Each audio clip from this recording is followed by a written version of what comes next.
Wade Mercer counted out her wages the same way he did everything else, slowly, like the money was being pulled from somewhere that hurt. $1. 2. He set each bill flat on the kitchen table without looking at her. Eliza Hart stood across from him, her hands folded in front of her apron, and watched him count. She had been standing in this kitchen since before dawn. She had churned 40 pounds of butter that morning, recorded every sale in the ledger he never bothered to open, and cooked 3 meals for a man who ate without speaking. She was 31 years old, and she was owed $4. He stopped at 2. "That's what I got right now," Wade said. He pushed the bills toward her side of the table like they were someone else's problem. Eliza looked at the $2. She looked at him. She picked up the money, folded it once, and put it in her apron pocket. She did not say a word. If you have ever swallowed something that should have been said, if you have ever stood in a room where someone took something from you and smiled while they did it, then you already know exactly what Eliza Hart felt in that moment. And if you've never had to choose between your dignity and your survival, then stay with this story, because it will show you what that choice looks like when a woman makes it without flinching. Before we go further, if this is your first time here, welcome. Hit that subscribe button and turn on notifications, because every week we bring you stories like this one, real, raw, and completely unforgettable.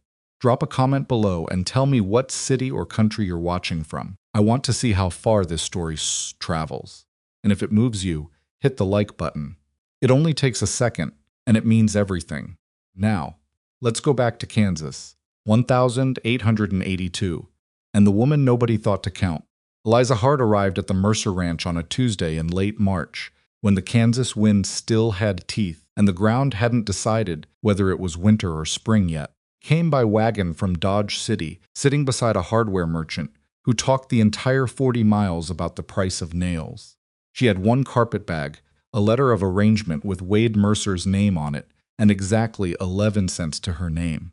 The letter had been written by a woman named Mrs. Clara Holt, who ran a placement service out of a back office on Front Street. Clara had described the position plainly: housekeeper and dairy worker for a widowed rancher, $4 a month, plus room and board, remote location, suitable for a woman of practical temperament. Eliza had read that phrase 3 times. Practical temperament. She'd taken it as a compliment. It turned out to be a warning. The ranch sat 6 miles east of a town called Grover's Flat, which wasn't much of a town, a post office, a feed store, a dry goods shop, and a saloon that did more business than all the others combined. The land around the ranch was flat and pale, and went on until it simply stopped being interesting. There was a house, a barn, a smokehouse, a spring house that sagged on one side, and a dairy shed that smelled the way places smell when no one has cared about them for a long time. Wade Mercer was standing by the fence when the wagon came up the road. He was a tall man, not heavy, with the kind of face that had once been younger and hadn't fully accepted the change. He had dark hair going gray at the temples and hands that were calloused all the way up to the wrists. He looked at Eliza the way a man looks at a piece of equipment he ordered from a catalog and isn't sure arrived correctly. "You're the woman from Holt's office," he said. "Eliza Hart." She climbed down from the wagon without waiting for help. He nodded once, like she'd confirmed something he hadn't been sure about. "Dairy opens at 5. Kitchen runs breakfast at 6:30. There's a room off the back of the house. It's small." "All right," Eliza said. "Nolan, my boy, he eats before school. I take my coffee black." "All right." He looked at her for a moment longer, as if expecting something else, an objection, a question, a request of some kind. She gave him none of it. She picked up her carpet bag and walked toward the house. That was the entirety of their first conversation. The room off the back was small, the way a closet is small. It had a narrow cot, a single window that faced north, a hook on the wall for hanging clothes, and a smell of old plaster and mice that took 3 days of open window sleeping to get rid of. Eliza unpacked her carpet bag methodically. 2 dresses, an extra pair of boots with the left sole going thin, a hairbrush, a small tin box of medicinal herbs her mother had given her, a ledger book she'd brought herself because she had a habit of keeping accounts of things, even when no one asked her to. She sat on the edge of the cot that first night and looked at the bare wall and did not cry. She was not a woman who cried easily. She was a woman who made lists. She made one now in her head. What was broken in this house? What could be fixed? What would take money and what would take only work? The list of things that needed work was long. The list of things that needed money was shorter. That at least was useful. Through the thin wall, she could hear Wade moving through the kitchen. Heavy footsteps. The scrape of a chair. The sound of a man who lived alone even when he wasn't. Down the hall, in the room beside the kitchen, there was a boy. She had seen him when she arrived, only a glimpse, a small figure standing in the doorway of the barn before ducking back inside. 8 years old, according to Mrs. Holt's letter. His name was Nolan. He had lost his mother 14 months ago, and whatever he'd been before that, he was quieter now. That much was plain even from a glimpse. She hadn't tried to speak to him that first evening. She understood instinctively that the boy would come to her in his own time, or not at all, and that any attempt to rush it would set things back considerably. She blew out the lamp and lay in the dark and listened to the Kansas wind test the corners of the house. Tomorrow, she told herself, you started. The kitchen was the first thing, because the kitchen was the center of everything. It had a cast iron stove that burned hot on the left side, and not at all on the right, a damper issue. She discovered by the second morning, and she fixed it herself with a piece of bent tin and a pair of pliers she found in the barn. The floorboards near the window had gone soft from a leak that had dried up but left the wood damaged. She put boards across the worst of it temporarily and made a note. The shelves were uneven, and one had cracked through, so everything stored on it sat at a slight tilt. Fix that too. None of this was asked of her. Her arrangement was housekeeper and dairy worker. But Eliza Hart had a particular difficulty with functional disorder. She couldn't ignore a broken thing if she could see it was broken, and she had a practical eye that saw broken things other people had stopped noticing those years ago. Dairy was worse.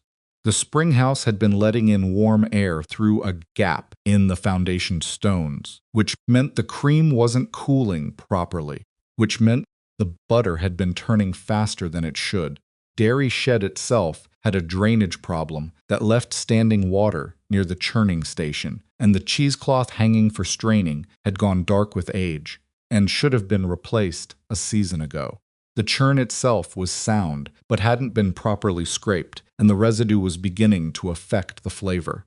Eliza spent 3 full days on the dairy before she was satisfied with it. She remortared the springhouse foundation with material she mixed herself. She cleared the drainage and relaid the boards, so the floor sloped correctly.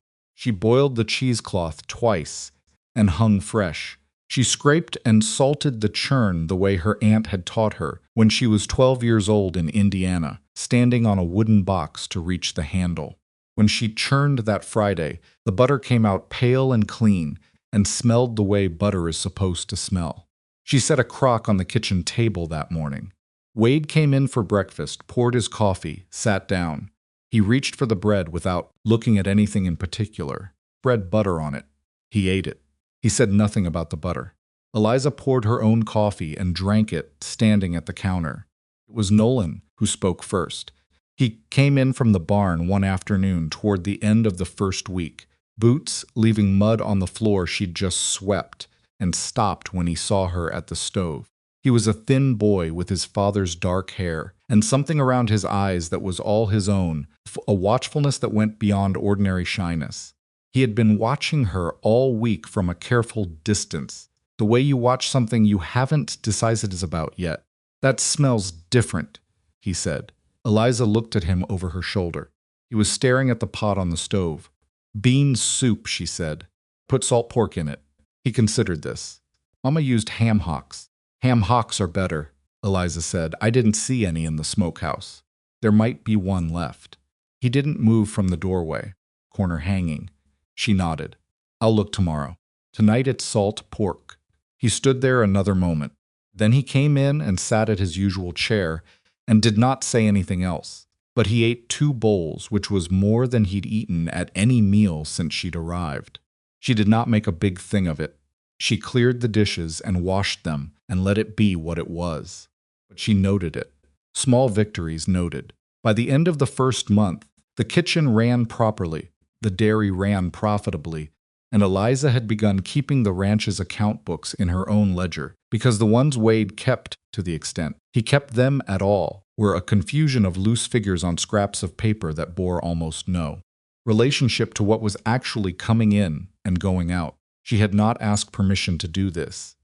She had simply done it. On the last day of April, she finished her count of the month and set down her pencil and looked at what she'd written. The dairy had brought in $14.60. The household expenses for the month, properly tracked, had come in under $8.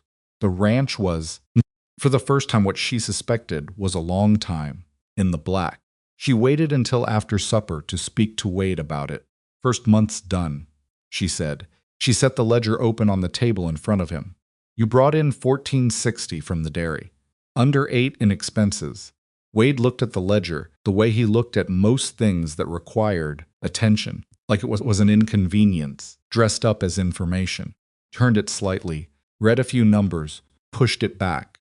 "Good," he said. Eliza waited. He didn't move toward the metal box on the shelf where she suspected he kept his cash. Picked up his coffee cup instead. "My wages," she said. $4 for the month." A pause, not long, but present. "Square it with you next month," he said.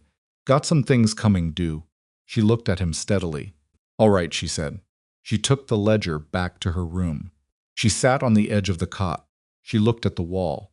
This was the moment, this quiet, ordinary moment of a man saying next month that would determine the next 6 months of her life. She could have stood up and demanded it. She could have told him that $4 was $4 and an arrangement was an arrangement. She had every right. She didn't. She told herself it was practicality. Told herself it was strategy. She had nowhere pressing to go, and $4 owed was better than no position at all. She told herself all of this in a very reasonable internal voice. What she did not say aloud, not even to herself, was the simpler truth. She was tired of fighting for the most basic things. She was tired in a way that went beyond that particular day, tired in a way that came from years of being a woman in rooms where men made the rules and then changed them without notice. Told herself she would wait 1 month only. She opened her own ledger to a fresh page and wrote the date at the top. Beneath it she wrote, "Wages owed, month 1, 4. May came in green and windy, and Eliza worked.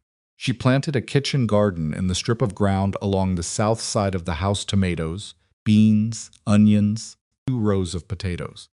She repaired the chicken coop door that had been hanging wrong since what looked like the previous winter, which meant the hens had been losing warmth they couldn't afford to lose. She began making soap from ash and rendered fat, which was cheaper than buying it from the store in Grover's Flat and better quality besides. She also began teaching Nolan his arithmetic in the evenings. This had not been arranged. It happened because one night in early May, Nolan came in from doing his school exercises at the kitchen table, looking frustrated in the particular way of a child who doesn't want anyone to know he's frustrated, and Eliza asked what the trouble was without making a production of asking. "Fractions," he said, like the word itself was offensive. He sat down across from him and looked at his copybook. "Show me where you got stuck." He showed her. She explained it twice, using beans from the jar on the shelf the second time to make it concrete. He got it on the 3rd try and looked surprised that he'd gotten it, which was somehow more satisfying than the answer itself.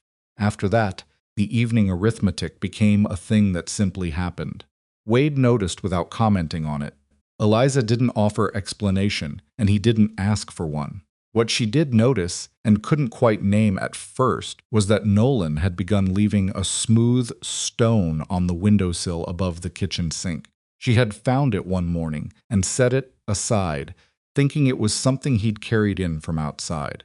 But it stayed there. When she put it back on the windowsill, it stayed there again. She didn't ask about it. Nolan didn't explain. Some things between children and adults operate entirely beneath the surface of language, and Eliza Hart had enough sense to leave those things alone. End of May. Wade did not pay her. He said he needed to see how the summer orders came in first. He said it's like it was a reasonable thing to say, like it was the kind of sentence that made sense when examined carefully. Eliza listened to it, nodded, went back to the dairy. She opened her ledger that night and wrote, "Wages owed. Month 2, 8. June was brutal. The heat came early and mean, and the dairy work in that heat was grinding in a way that polite language cannot fully communicate. Cream had to be cooled more aggressively. She rigged a second cold water tank in the spring house that kept the temperature down, and the butter had to be made in the early hours before. The morning warmed beyond useful. She was up by 3:30 most June mornings. She worked until the heat drove her inside by 10, did housework and cooking and mending through the afternoon, and went back to the dairy in the cool of early evening. She lost 6 pounds in June. She couldn't afford to lose them. But the butter. The butter that summer was something merchants had started asking about by name. The mercantile in Grover's Flat placed a standing order. A hotel restaurant in the next county sent word through a driver that they'd take all she could produce. Eliza negotiated both arrangements herself, because Wade, left to negotiate, had a tendency to accept whatever was first offered. She went over the accounts with him on the last day of June. The dairy had brought in $22.40 that month. $22. She put the ledger on the table and looked at him and waited. He said, "That's a good month." She said, $12 you owe me now.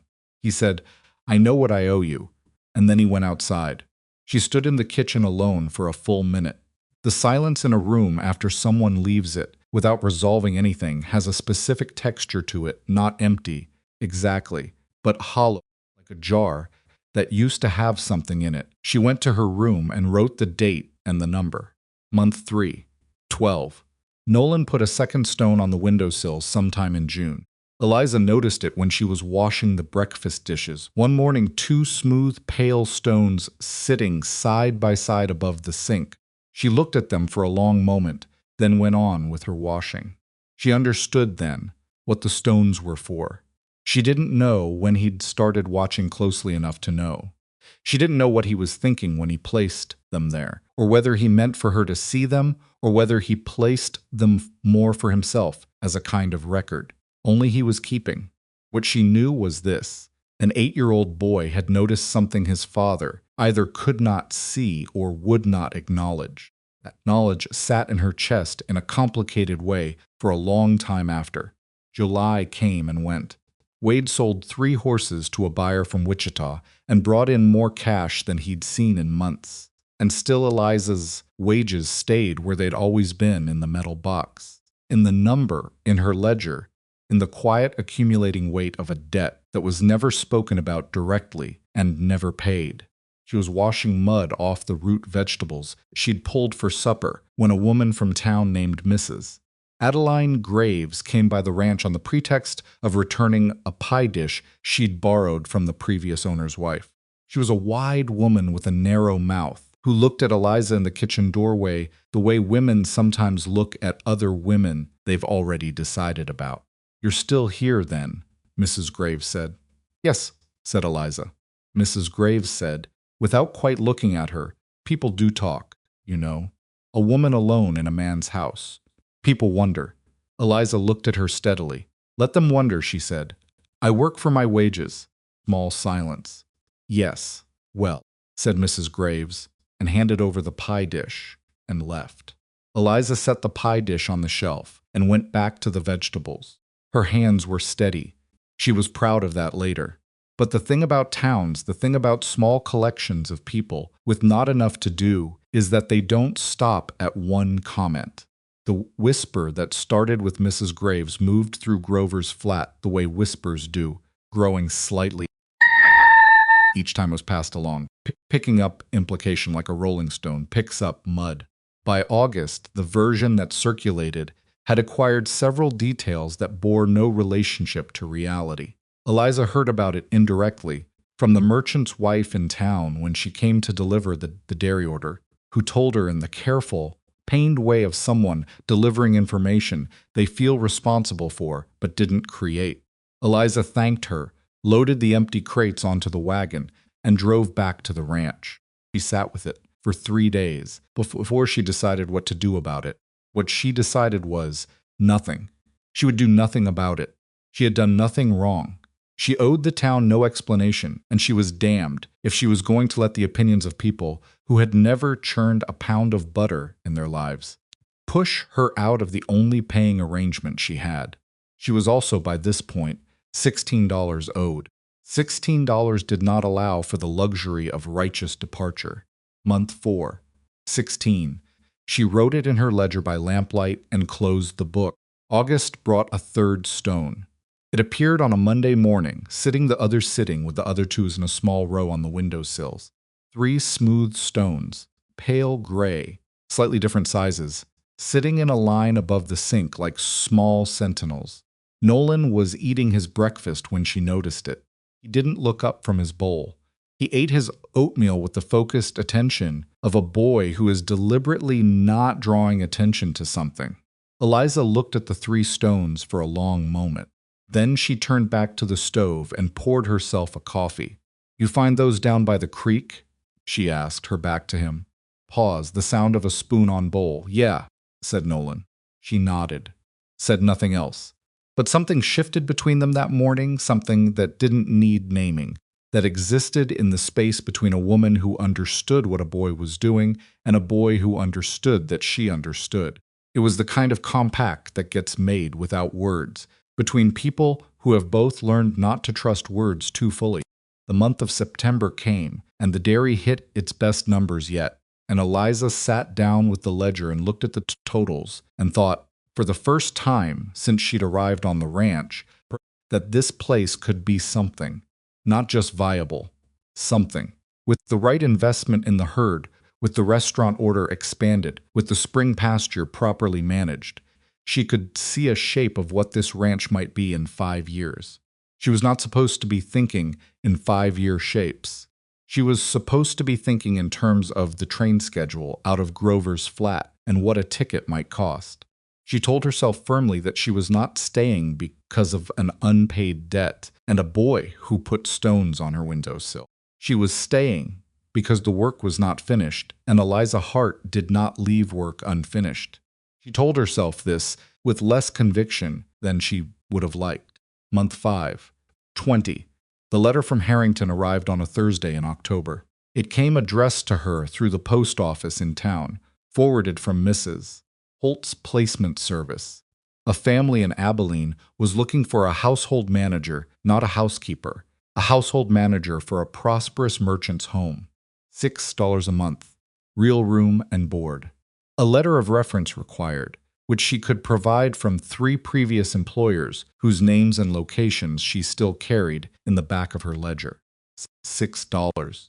She read the letter twice at the post office counter and put it in her apron pocket and drove back to the ranch in the gathering gray of an October afternoon. The wind was coming out of the north, and the sky had the flat white look it got before the temperature dropped seriously. She did not open the letter again that night. She put it in her ledger book and closed the ledger and set it on the crate that served as her bedside table. She lay in the dark and listened to the house settle in the cold. She thought about $6. She thought about Abilene. She thought about a position where she would be called a manager and not a housekeeper, and where the money owed to her would actually be put in her hand at month's end. She thought about $20. She thought about 3 stones on a windowsill. By morning, she had made the decision. She would answer the Harrington letter. She would give 2 weeks' notice. She would collect what she was owed, or she would leave without it and write the debt off as the tuition for a lesson learned. And she was a woman of practical temperament. That was what the letter had said. Time to practice it.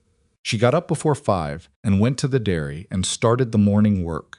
Because whatever she decided about leaving, the cows still needed milking and the butter still needed churning. And Eliza Hart had never in her life let a decision she hadn't yet announced change the work she did today. Fourth stone appeared on the windowsill that morning while she was out in the dairy. She found it when she came in to start breakfast. This one was darker than the others, almost black, smooth and round, and placed with deliberate care at the end of the row. She looked at it for a long moment, then she cracked the eggs for breakfast and got on with the day. Month 6, 24. The number sat in her ledger like a stone itself, heavy and round and patient as the ones on the windowsill. 6 months of work. 6 months of 5:30 mornings, and broken hinges and drainage problems and a boy's arithmetic and a man's silence and a town's whispers. 6 months of building something that wasn't hers. 6 months of being owed. At the end of that week, she would tell Wade Mercer she was leaving. She would say it plainly, without anger and without apology, and she would see what kind of man he turned out to be when it finally came to that. She didn't know yet, but she was about to find out.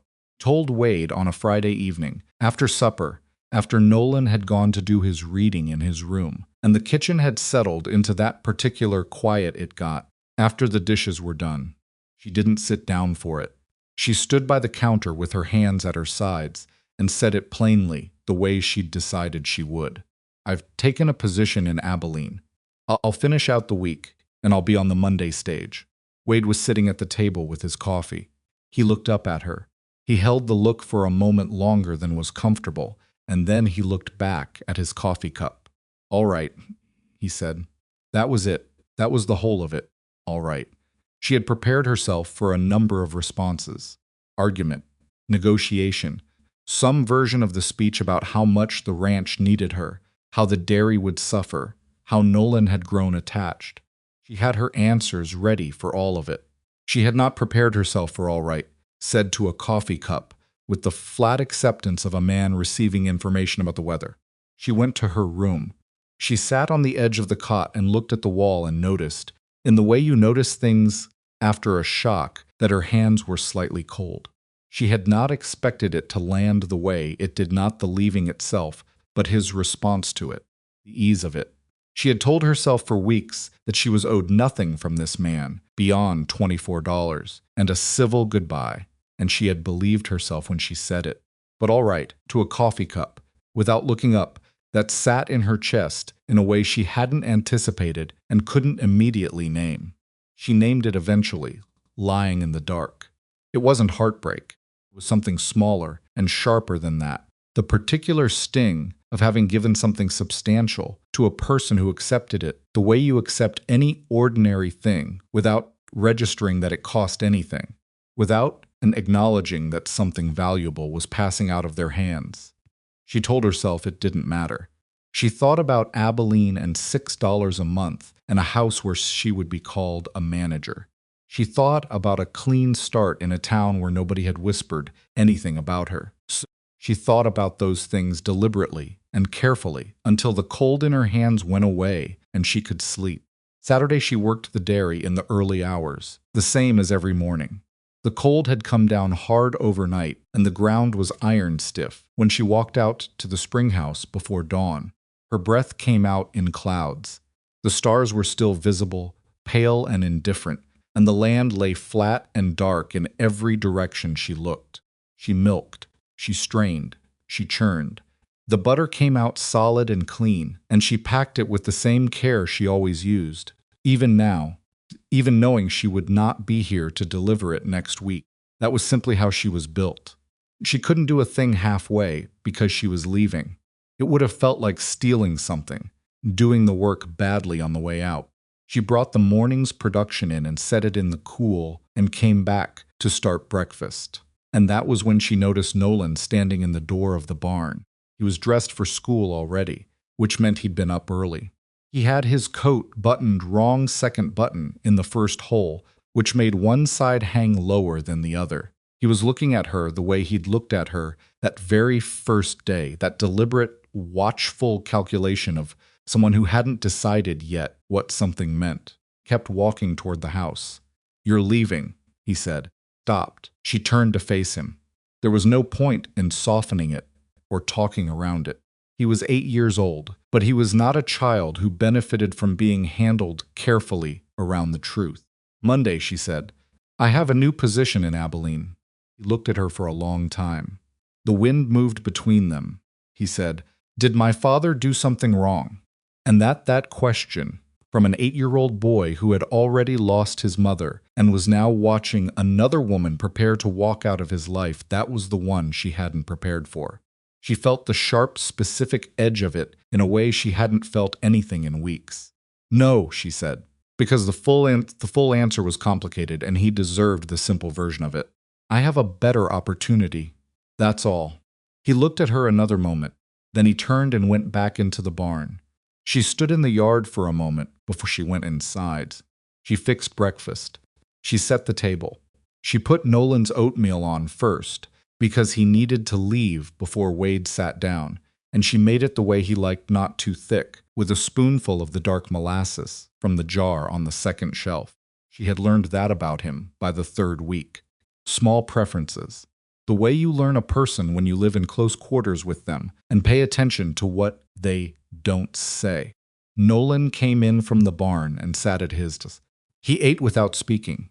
When he was finished, he picked up his school bag and put on his hat and went to the door. He stopped. I looked at the dairy book, he said without turning around. The one you keep. Eliza looked at him. You can read my dairy book if you like. Not locked. The butter's selling for a lot more than it used to. He said it like a fact, like a boy who has been adding things up quietly for longer than you'd expect. Pa used to sell it for 15 cents a pound. You get 22, and the hotel order. He left before she could answer. She stood in the kitchen, holding the oatmeal pot, and listened to the sound of his boots going down the porch steps and away across the yard. Saturday afternoon, a woman rode out from Grover's flat. Her name was Harriet Bowl, and she ran the dry goods shop on the main street with her husband, Frank. Eliza knew her well enough to say good morning to. She had found Harriet to be more straightforward than most of the town women. She had opinions, but she stated them to your face, which was a quality Eliza respected, even when she disagreed with the opinions themselves. Harriet tied her horse at the fence and came up to the porch where Eliza was restitching a split in one of Wade's work gloves. She had her arms crossed against the cold, and her expression was the expression of a woman who has come with something specific to say and intends to say it. I heard you're going to Abilene, Harriet said. News traveled fast in Grover's flat. Monday, said Eliza. Harriet looked at her for a moment. Then she sat down on the other porch chair, uninvited but not unwelcome. You know I'm going to say something you might not want to hear. Say it anyway. Harriet looked out at the yard. This dairy, the orders you've built the hotel, the standing mercantile order, the new account you put together with the boarding house in town. You know that falls apart without you. Wade can hire someone else. He couldn't find someone good enough the first time. That's why Clara Holt sent him a placement letter. Harriet paused. The hotel order, specifically Mr. Alcott at the hotel, told Frank that he ordered from here because of the consistency. His words. He said the quality has been consistent since spring, and consistent is a word that man doesn't use lightly. Eliza stitched. She didn't say anything. I'm not trying to tell you your business, Harriet said. I know there's more going on here than dairy accounts, but I want you to know what you're leaving behind. Not for his sake, for yours. You built something here. It's not nothing. Eliza finished the stitch, snipped the thread, turned the glove right side out. It was a clean repair. You couldn't tell it had been split. I built it on someone else's land, she said, with someone else's equipment, and I haven't been paid for it. Harriet was quiet for a moment. Then he hasn't paid you? Not fully. Another pause. How much does he owe you? $24. Harriet was quiet for a long time after that. She stood up, adjusted her coat, looked out at the barn. I wondered, she said finally. I wondered what it was. She didn't say anything else. She untied her horse and rode back toward town. Eliza sat on the porch for another hour, stitching a second glove that didn't need stitching, just to have something to do with her hands. Sunday she made bread. She made it because the household would need bread for the week. and she was still there until Monday. And because she had a habit of maintaining order through her hands when her thoughts were giving her trouble. She made 2 loaves and set them to rise on the counter and cleaned the kitchen while she waited. And at some point in the middle of all of that, she found herself standing very still at the counter looking at the windowsill. 4 stones, pale gray, almost black, river smooth, sitting in a row in the winter light. 1 for every month she hadn't been paid. She reached out and touched the nearest one. It was cold from the draft that came through the window frame. She had never asked him where he found them, whether he'd collected them deliberately or simply picked up whatever was nearby in the moment. She didn't know if he'd planned the gesture from the first stone or if it had grown into a system over months. She took her hand back and went back to the bread. An hour later, Nolan came in from outside, stomping mud from his boots, and sat at the kitchen table with his copybook. He opened it to a fresh page and started writing in that careful, labored way. He had each letter deliberately formed, each word taking a moment of visible concentration. She did not look over his shoulder. Whatever he was writing was his own business. The bread came out right. She wrapped 1 loaf in cloth and set it on the counter for the week ahead. Cut 3 slices from the second and put them on the table with the butter and called Nolan for his supper. Came and ate. Wade came in from the barn a little later and sat down and served himself from the pot of beans she'd made. Nobody spoke much. The kitchen had the heavy specific silence of a room where 3 people are each managing something privately. For supper, Nolan closed his copybook and put it in his school bag, put on his coat. "I'm going to get more firewood," he said, to no one in particular, and went outside. Wade sat at the table with his coffee. Eliza washed the dishes at the sink. Outside, she could hear the sound of the woodpile, the small sounds of a boy working. "He knows," Wade said behind her. "I know he knows," Eliza said. "I told him Saturday morning." Silence. The sound of a coffee cup set down. "Did he say anything?" Wade asked. Eliza considered what Nolan had said. About the dairy book. About the butter price. About the things a boy notices when nobody thinks he's paying attention. "He said the butter sells for more than it used to," she said. She heard the shift of Wade's chair. She kept washing. "That's true," he said. "I know it's true," she said. "I'm the one who negotiated the price." She finished the last dish and dried her hands on her apron and turned around. Wade was sitting at the table with his hands around his coffee cup, and he was looking at the table, not at her, with the particular expression of a man who has something to say and doesn't know which end of it to begin with. Eliza waited. He said nothing. She went to her room. She soaked Sunday night to the sound of the wind picking up hard from the northwest, the kind that presaged a serious temperature drop before dawn.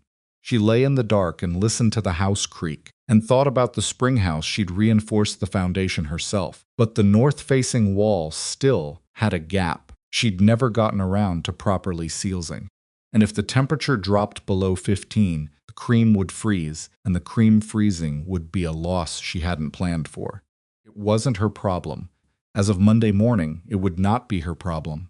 She lay in the dark and told herself that, after 20 minutes, she got up, put on her coat over her nightgown, put on her boots, took the lamp, and went out to the spring house.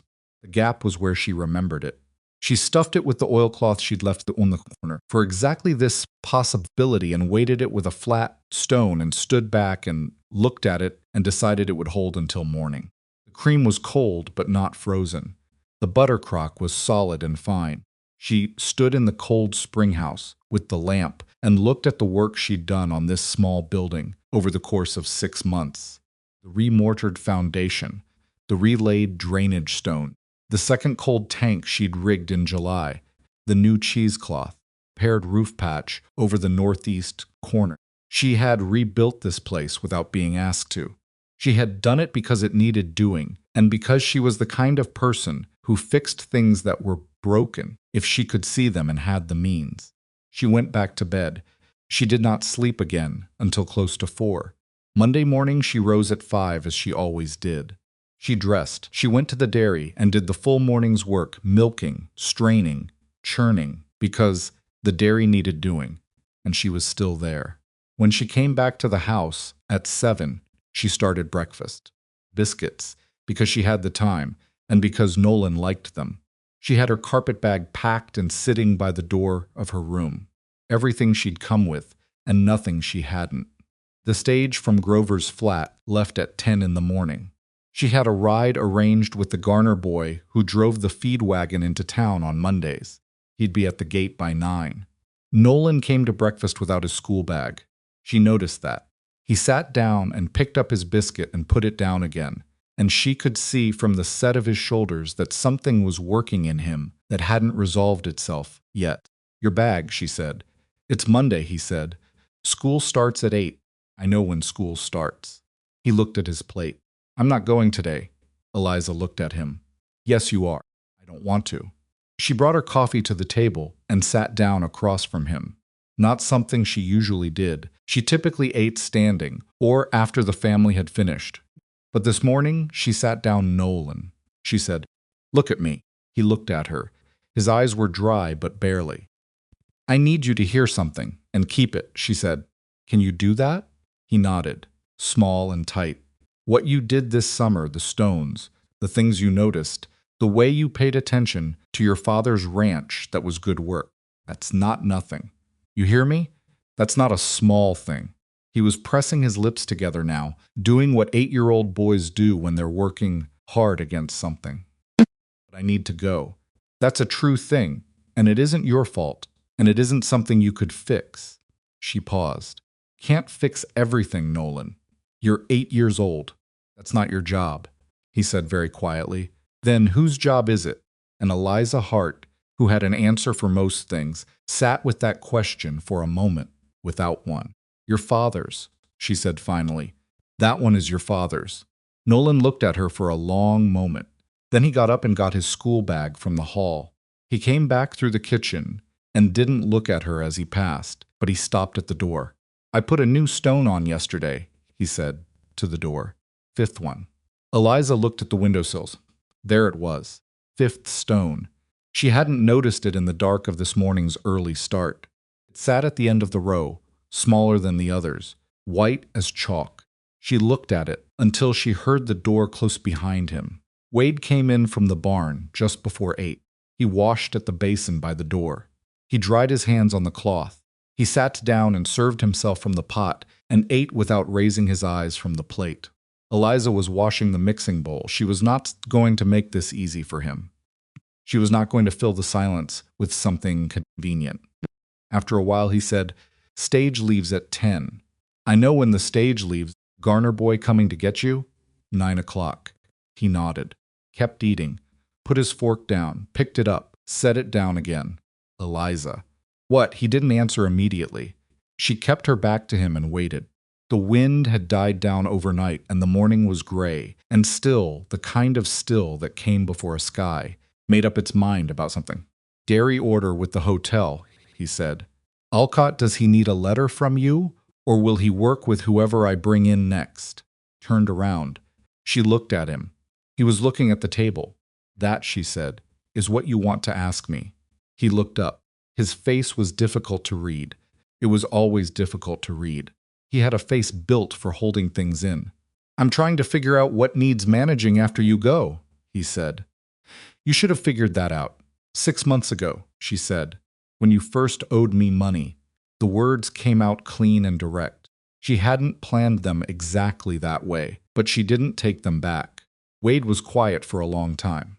"I know," he said. She hadn't expected that either. She hadn't expected him to say it without preamble or excuse. "Then why didn't you pay me?" she said. He looked at his coffee cup. He turned it slightly on the table, the way he had a habit of doing when he was thinking something through that he'd rather not think through. "I don't have a good answer to that," he said. "Try anyway." He was quiet again. Outside, a crow called from somewhere near the barn.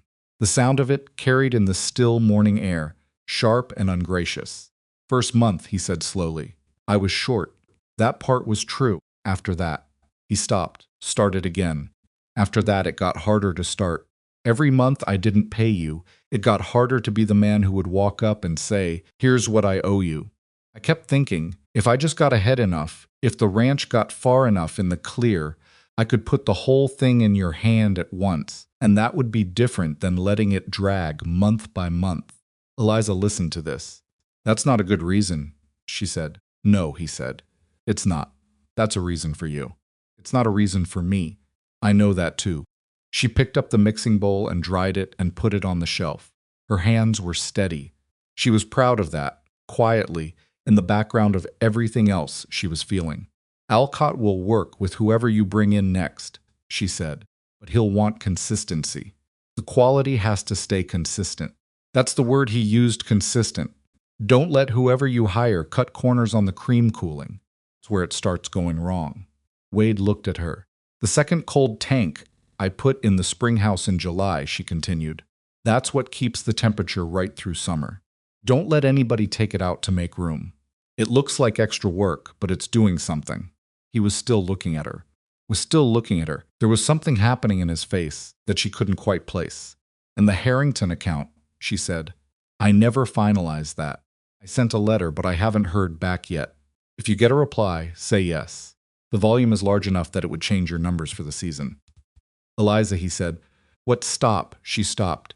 He put both hands on the table, flat like a man steadying himself. I don't want dairy instructions, he said. I'm trying to... He pressed his lips together. Crow called again outside. He said, I have the money. I've had it since August. The room went very still. I kept not paying it, because I thought I told myself that if I owed you, you'd have to stay long enough to collect it. He looked up at her. That was the reason. It was a stupid reason. But that was it. Eliza looked at him. She looked at him, the way you look at something when you're deciding whether the shape of it is what you first thought it was. You withheld my wages, she said, to keep me here. Yes, you thought I had nowhere else to go. No. He shook his head. I thought you'd leave, the moment you had everything you were owed, and I didn't want you to leave. So I told myself I was keeping you safe by keeping you here, and I knew it was wrong, but I kept doing it anyway. And then the months kept going, and the number kept getting bigger, and by the end of it I couldn't. He stopped. Couldn't figure out how to be the man who'd done that. Eliza sat with this for a long moment.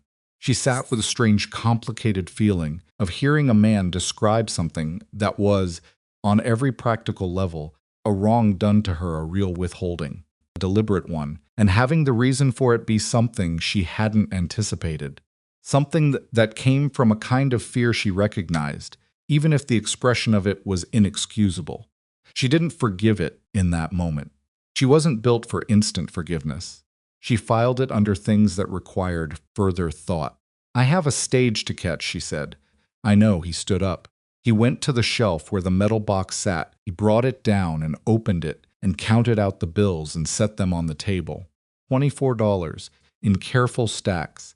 He counted each one out where she could see it. That's everything, he said. She looked at the money on the table. She looked at it for a long time. Take it, he said. Whether you stay or go, it's yours.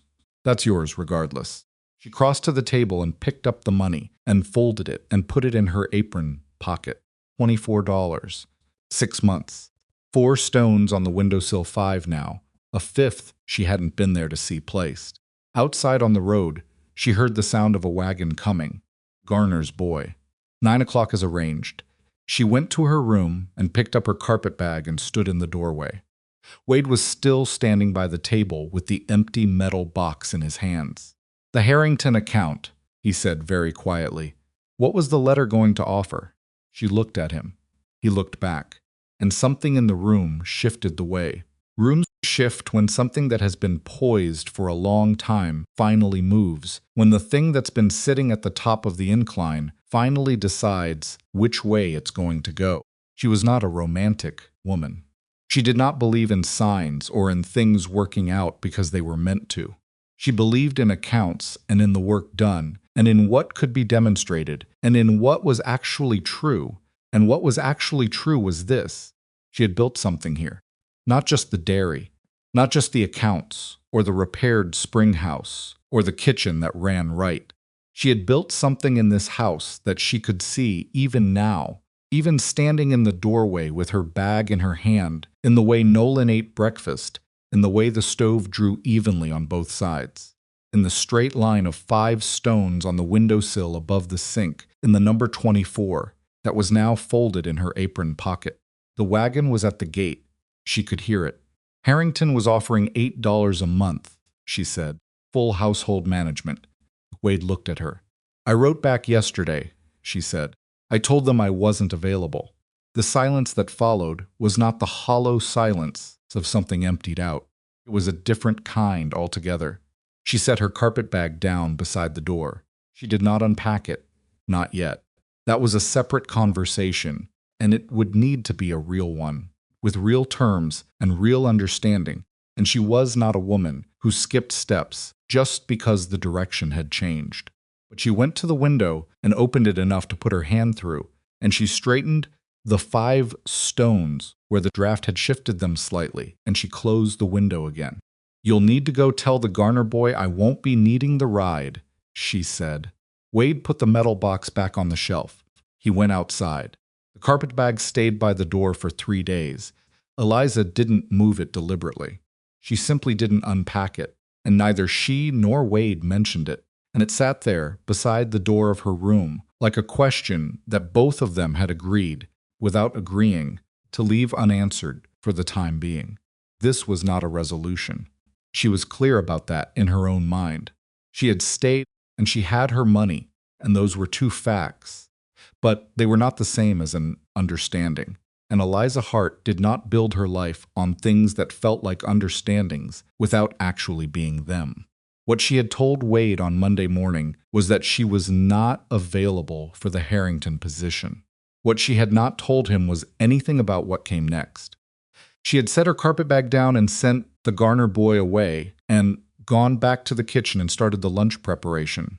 And Wade had come in from outside and poured himself a coffee and sat at the table, and neither of them had said another word about any of it for the rest of that day. That evening at supper, Nolan had looked between the 2 of them several times, with the careful alertness of a boy who knows something has shifted but can't read exactly what. He ate his soup, he didn't ask. That restraint in a child his age was its own kind of intelligence. After supper, he'd gone to his room and come back with his copybook and sat at the kitchen table doing his lessons, which was ordinary. What was not ordinary was that he'd glanced at the windowsill when he sat down, at the 5 stones in their row, and something in his face had settled slightly, as if he'd checked a number and found it correct. Eliza had noticed that. She'd been noticing Nolan for months now, with the kind of attention you give to something you want to understand properly, not just approximately. Tuesday, she went to Grover's flat for the dairy delivery. She loaded the wagon herself, the same as every week, and drove the 6 miles in the sharp November cold, with her coat buttoned to the neck and her hat pulled low. The sky was the color of old pewter, and the road was rutted from the last rain, and she had to hold the reins with both hands to keep the wagon from pulling. The mercantile was her first stop. She carried in the butter crates and set them in the cold room at the back and tallied the order with the merchant, a compact man named Goss, who had the habit of checking her numbers against his own figures before acknowledging they matched. He always found that they matched. He checked every time anyway. She had stopped being irritated by this around month 3. Heard you were leaving, Goss said, without looking up from his tally sheet. I'm not leaving, Eliza said. He looked up then. Garner boy said he went out to get you Monday and you sent him back. That's right. Goss looked at her for a moment. He had small, sharp eyes that were better at arithmetic than they were at most other things. He said, which was as close as he came to expressing an opinion about someone else's business. She finished the mercantile and drove to the hotel. Kitchen entrance was around the back, off the alley, and she had to wait while the cook moved things around to make space for the new delivery. Cook's name was Everett, and he was a large man who smelled of coffee and was unfailingly polite to her, which she appreciated in the way you appreciate things that aren't universal. Mr. Alcott wants a word, Everett said, while he was moving the crates. She went around to the front of the hotel and found Alcott in his office, a narrow room off the lobby that smelled of pipe tobacco and old paper. He was a precise man. Alcott. The kind of precise that came from running a business where the margins were thin enough that imprecision cost you visibly. "Miss Hart," he said, "sit down." She sat. "I heard you were departing," he said. "You heard wrong," she said. "I'm staying." He folded his hands on the desk and looked at her with the assessing look of a man recalculating. "The arrangement stands, then." "The arrangement stands." "Good." He paused. "I want to expand it." She looked at him. "In what way?" "I have a colleague in Salina who is opening a hotel next spring. He asked me last month where I source my dairy," I told him. "He would like a standing order similar to mine, similar terms, delivered monthly by freight." Eliza looked at him steadily. "That's a significant volume increase." "It is. We'd need to expand the herd. That's a capital expense." "I'm aware." Alcott looked at her with a slight expression of approval, the kind a man wears when the person he's talking to asks the right question on the first try. "I'm prepared to advance the purchase cost of 4 additional cows against the first 3 months of the Salina order. A business arrangement in writing, straightforward terms, paid back at a rate you and I agree on." Eliza sat with this for a moment. 4 cows. The Salina order on top of the existing accounts. The numbers rearranged themselves in her head. Without effort, she couldn't help it. The arithmetic was simply there when she needed it. That's not a small thing Alcott was offering. This was the difference between a working dairy and a profitable one. The real kind of profitable, the kind that built something over years. "I'd need to discuss it with Mr. Mercer," she said. "Of course." Alcott uncapped his pen and turned over a sheet of paper. "Have him come see me by the end of the week, if he's interested." She drove back to the ranch with the empty crates in the wagon bed and the wind at her back, and she sat with Alcott's proposal for the entire 6 miles and turned it over the way.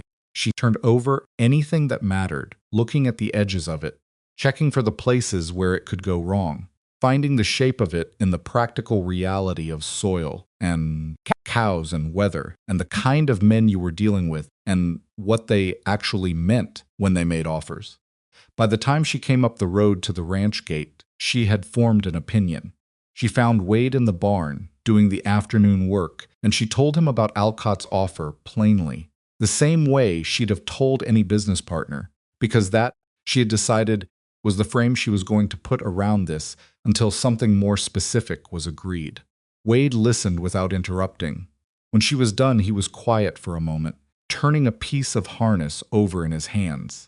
4 cows, he said, against the first 3 months of the Salina order, written terms.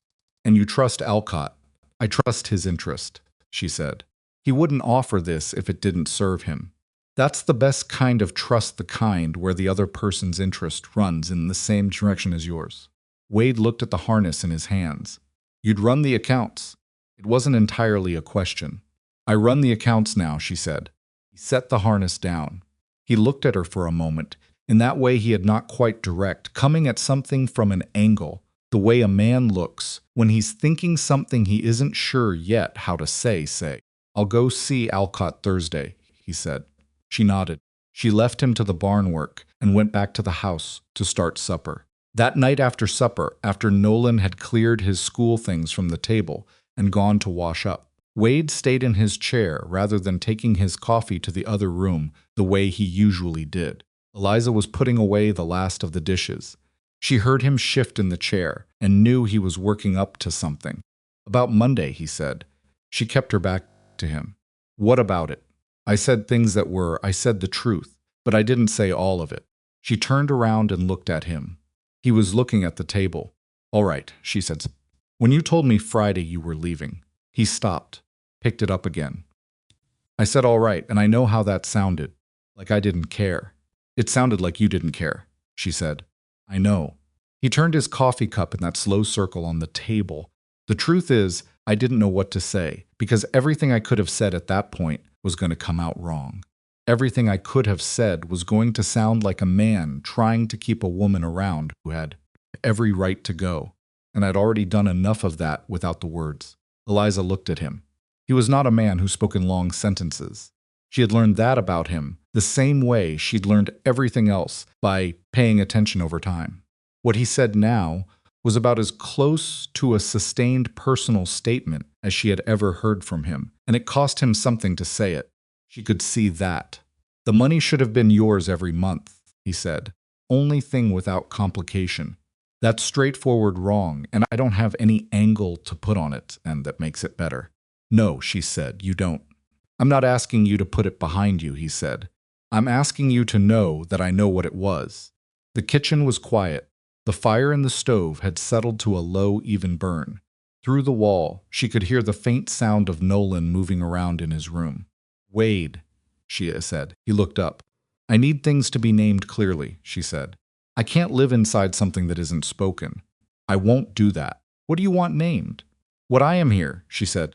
"What my position is. What the terms are. I set my bag down Monday and I'm still here, and I need to know what that means, in terms we both actually understand." He looked at her for a long moment. "I'd like it to mean more than a housekeeper and dairy worker," he said. "That's what I'd like it to mean."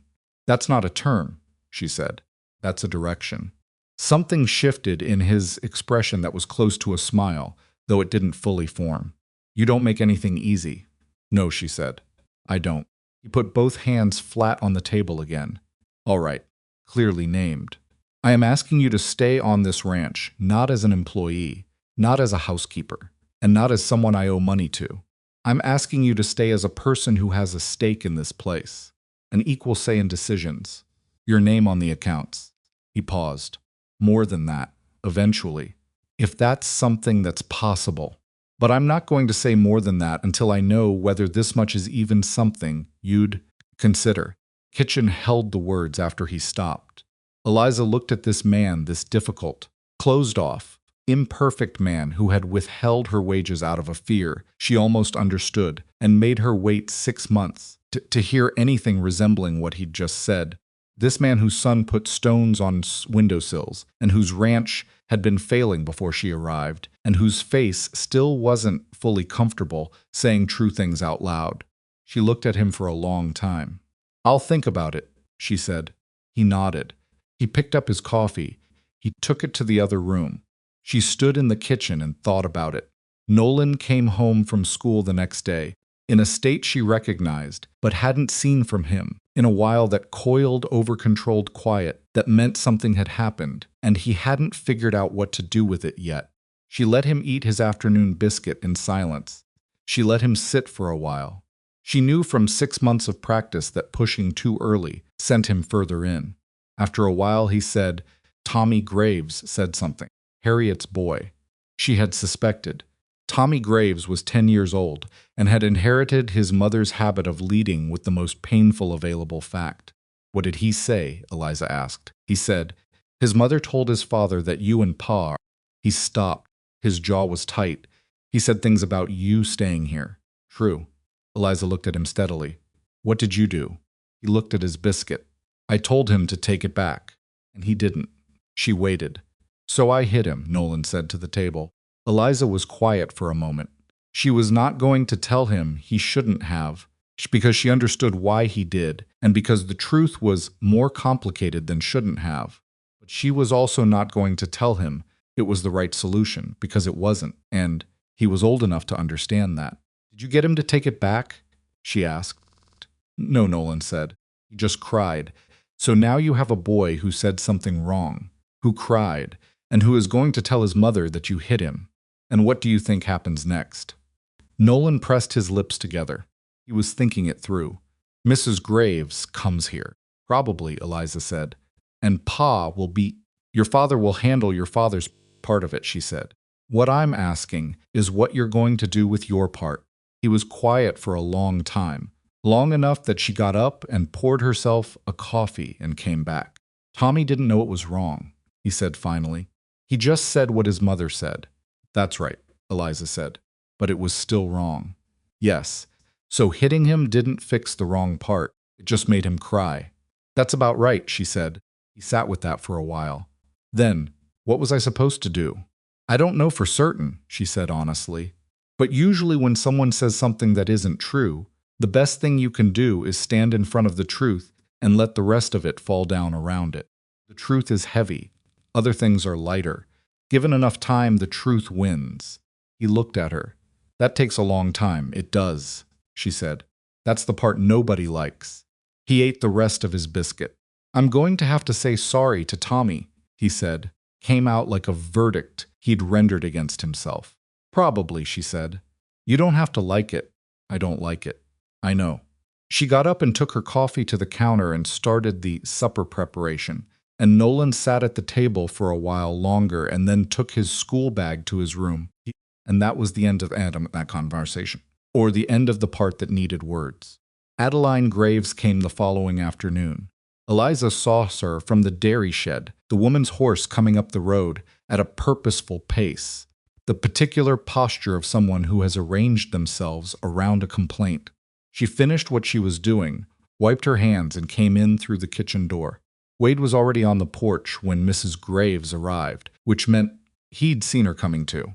He stood at the top of the steps with his arms at his sides and a neutral expression that Eliza had come to recognize as the face he wore when he was choosing his words. Eliza came to stand in the doorway behind him, not beside him. She wanted to see how he handled it before she decided whether to step in. Mr. Mercer, Adeline Graves said from her horse. She didn't dismount. Your boy struck my Tommy yesterday, I heard Wade said. He's 9 years old, Mr. Mercer. He had a bruise on his cheek. I'll speak with Nolan, Wade said. You'll do more than that, I should hope. Mrs. Graves looked past him, directly at Eliza. I wonder if you know what kind of talk is going around town on account of your situation here, Mr. Mercer. I wonder if you've considered what it means for the children, Mrs. Graves, Wade said. I'm only saying what others are saying in more polite terms, she continued. An unmarried woman, living on a man's property, no chaperone, no arrangement of any kind that decent people can point to. Mrs. Graves, Wade said again. She stopped. He looked at her without raising his voice. Miss Hart works this ranch. She runs the dairy that supplies your husband's store, among others. She keeps this house and keeps the accounts and has done more for the operation of this land in 6 months than most men could do in 2 years. He paused. She's also a person, and I'd be grateful if you and the rest of Grover's flat could manage to remember that while you're discussing her. Mrs. Graves looked at him with the expression of a woman who had come prepared for a different kind of man. Nolan will apologize to your boy, Wade continued. That's the right thing, and he'll do it. But Tommy will also need to examine what he said that caused it, and I suspect that examination starts at home. A silence. Mrs. Graves gathered her reins.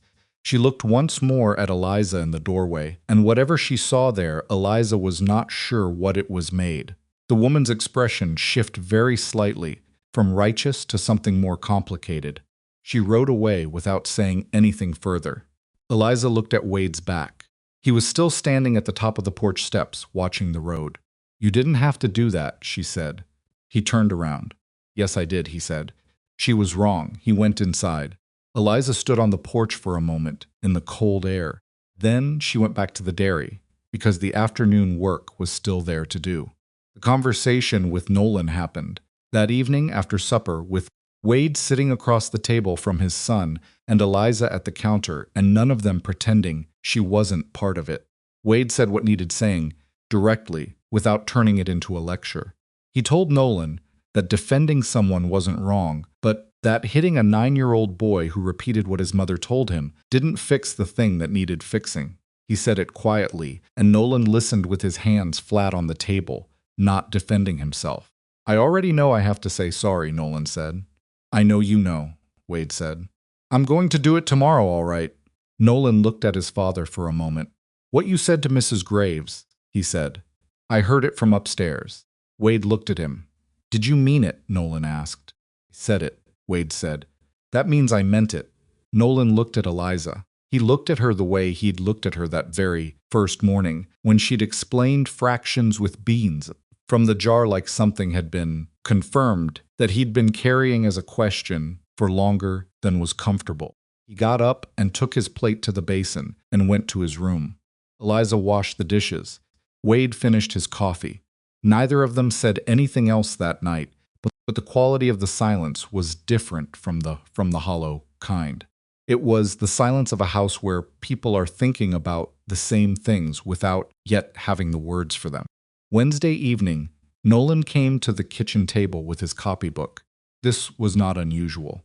He often did his lessons at the kitchen table in the evenings, but tonight he did not open the copybook to his schoolwork page. He opened it toward the back to pages she had not seen, and he set it on the table in front of her without saying anything. She looked at it. He had been writing in it for months, not lessons, something else. His handwriting was uneven, the way 8-year-old handwriting is, some letters larger than others, some words running together, some lines dipping at the ends. Content was clear. He had kept a record.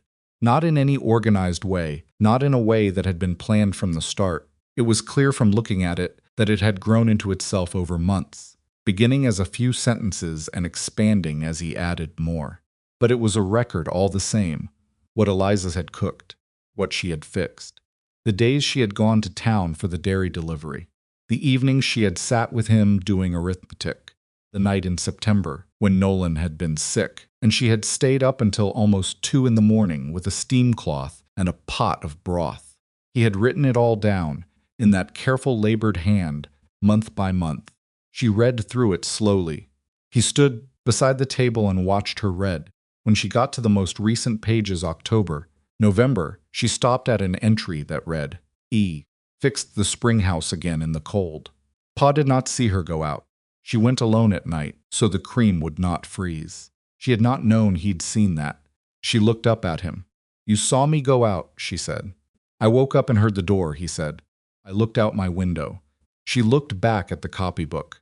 Nolan, she said carefully, why did you write all of this down? He was quiet for a moment. He had thought about this answer, she could tell. Because I thought someone should, he said. She looked at him, 8 years old, and he had the eyes of someone who had been through enough to know that things that should be seen sometimes aren't, that things that should be counted sometimes aren't, that the people who do the most work are sometimes the least accounted for. I thought if I wrote it down, he said, then it would be true even if nobody said so. Eliza put her hand on the copybook. She did not say anything for a while. The fire in the stove ticked and settled. From somewhere outside, the wind moved against the house. It's already true, she said finally, whether or not it's written. I know, he said, but I wanted it written too. She nodded. She closed the copybook carefully and pushed it back toward him. You should keep this, she said. This is good work. Took the copybook. He looked at her for a moment. With that expression she had been trying to name for months, and she understood it now, sitting at this kitchen table on a November evening. It was the expression of a child who has decided that a person is worth keeping, not conditionally, not with reservations, simply and completely, the way children decide things when they decide them for real. She looked away first, because she was not going to cry in front of this boy, and she needed a moment. Your fractions paper, she said. Did you get it back from your teacher? Friday, he said. How'd you do? Full marks, he said, with the specific restraint of someone trying not to sound as pleased as they are. She said, well. He went to his room, copybook under his arm. Wade came in from the cold an hour later than usual, and he was carrying something. She saw it when he came through the kitchen door, a rolled paper, official, looking, slightly damp from the weather. He set it on the table and looked at it, then at her. I went to see the land office in Grover's flat today, he said. She looked at the rolled paper. I asked about what it would take, he said, to add a name to a deed. The kitchen was very quiet. They said it's a straightforward process, he said. 2 witnesses and a notary and a filing fee. Takes about 2 weeks for the paper to come back official. Eliza looked at the roll of paper on the table. That's a significant thing, she said. I know it is, he said. You can't take it back once it's filed. I'm aware of that, Wade. She looked at him. I haven't said yes to anything yet. We've had one conversation, I know, he said. This isn't me deciding for you. This is me showing you what I'm prepared to do. You can look at it or not look at it. But I wanted you to know it was a real offer, not just a direction. She looked at the rolled paper for a long time. He stood on the other side of the table, with his coat still on, hat in his hand. waiting with the patience of a man who has done the thing he came to do and is willing to stand in the outcome of it. She reached across the table and picked up the paper. She unrolled it. It was the deed to the Mercer Ranch. His name was there, in the formal script of a county document, and at the bottom, in the same official hand, there was a blank line with a notation beside it, in pencil not printed, just written that said, "To be added." She looked at that blank line for a long time. She thought about the carpetbag still sitting beside her door. She thought about $24 folded in her apron. She thought about 5 stones on a windowsill and a copybook full of things a boy had written down so they would be true, even if nobody said so. She rolled the paper back carefully and set it on the table. Something I need to say first, she said, before any of this goes forward. Wade waited. I am not a woman who will be managed, she said. I am not a woman who will have her opinion overridden on the grounds that the land is in someone else's name, or that I was hired help once, and that's what I'll always be to certain people in that town. If my name goes on the deed, I am an equal. That is not a preference. That is a condition. I understand that, he said, and I need to hear you say it plainly, she said. Not I understand that. Say what it means. He looked at her steadily. If your name goes on that deed, you are an equal owner of this land and an equal voice in every decision that is made on it, not a partner in name. In fact, she looked at him. And the town? She said. Something moved through his expression. The town will get used to it, he said. They won't like it. No, he said. Probably not all of them. I need to know you're prepared for that, not in theory. When Adeline Graves sends her husband to talk to you at the feed store, when the men at the saloon say things, when it becomes a sustained inconvenience, and not just a moment on a porch. Wade was quiet for a moment. Then he said, when you drove to town every Tuesday morning in the dark and cold to deliver dairy to people who talked about you over their own supper tables, you did it without flinching. I watched you. 6 months I watched you do that. He set his hat on the table. I think I can manage the feed store. The silence after that was a different kind, the kind that doesn't need filling. She picked up the rolled deed. I'm going to think about this properly, she said. I'll give you my answer by the end of the week. He nodded. Go hang your coat, she said. It's dripping on the floor. He looked down at his coat, at the melting snow on the hem, and something moved through his face that was definitely closer to a smile this time, though it still didn't fully form. He hung his coat. She put the deed on the counter by her ledger and went to check on the bread she had left to rise earlier because supper was not going to make itself, and thinking required something for her hands to do. Press the dough. It gave back with the right resistance. Solid, real, not what she'd expected when she came, not what she'd planned for, not the shape of anything she would have written down as a likely future back in March, when she sat on a narrow cot and looked at a bare wall and made her first list of what was broken and what could be fixed. But here it was. Here she was. She shaped the loaf and set it in the pan and slid it into the oven and wiped her hands on her apron. And she looked at the 5 stones on the windowsill above the sink. And she thought about the word equal and turned it over until it sat right in her chest. By the end of the week, she told herself, she had never once in her life failed to meet her own deadlines. She gave him her answer on Thursday, not Friday as she'd said, Thursday, because she had finished thinking by Thursday, and Eliza Hart saw no reason to observe a deadline that no longer served any purpose. She had said by the end of the week because she'd needed time, and she had taken the time, and now she was done. She found him in the barn, in the late afternoon, doing the harness repair he'd been putting off for 2 weeks. She came in out of the cold and stood in the doorway until he looked up. Yes, she said, on the conditions I named. He set the harness down. Equal say in every decision, she said. My name on the deed as a legal fact, not a courtesy, and the dairy accounts stay under my management. That's not negotiable, and it's not temporary. He looked at her steadily. All right, I mean all of it. Wade, not just now when it's easy. I know what you mean, he said, and I mean all right. She looked at him for a moment. He was sitting on the old wooden stool he used for close harness work, leather in his lap, and he looked at her the way he'd been looking at her more often, lately directly, which was not his natural inclination, and which therefore cost something each time he did it. "We should talk to Nolan," she said. "Tonight," he said. "Tonight," she agreed. She went back to the house. She stood at the counter for a while, without doing anything in particular, which was unusual for her. Her hands were at her sides, and she was looking at the deed on the counter beside her ledger, and she was thinking about the word yes, and what it actually meant when you said it with full knowledge of what it was.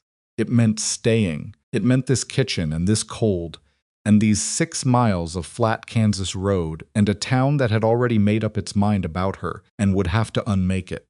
It meant a man who was difficult in ways she'd now cataloged thoroughly, and who was underneath the difficulty, something she couldn't quite find the dishonest word for.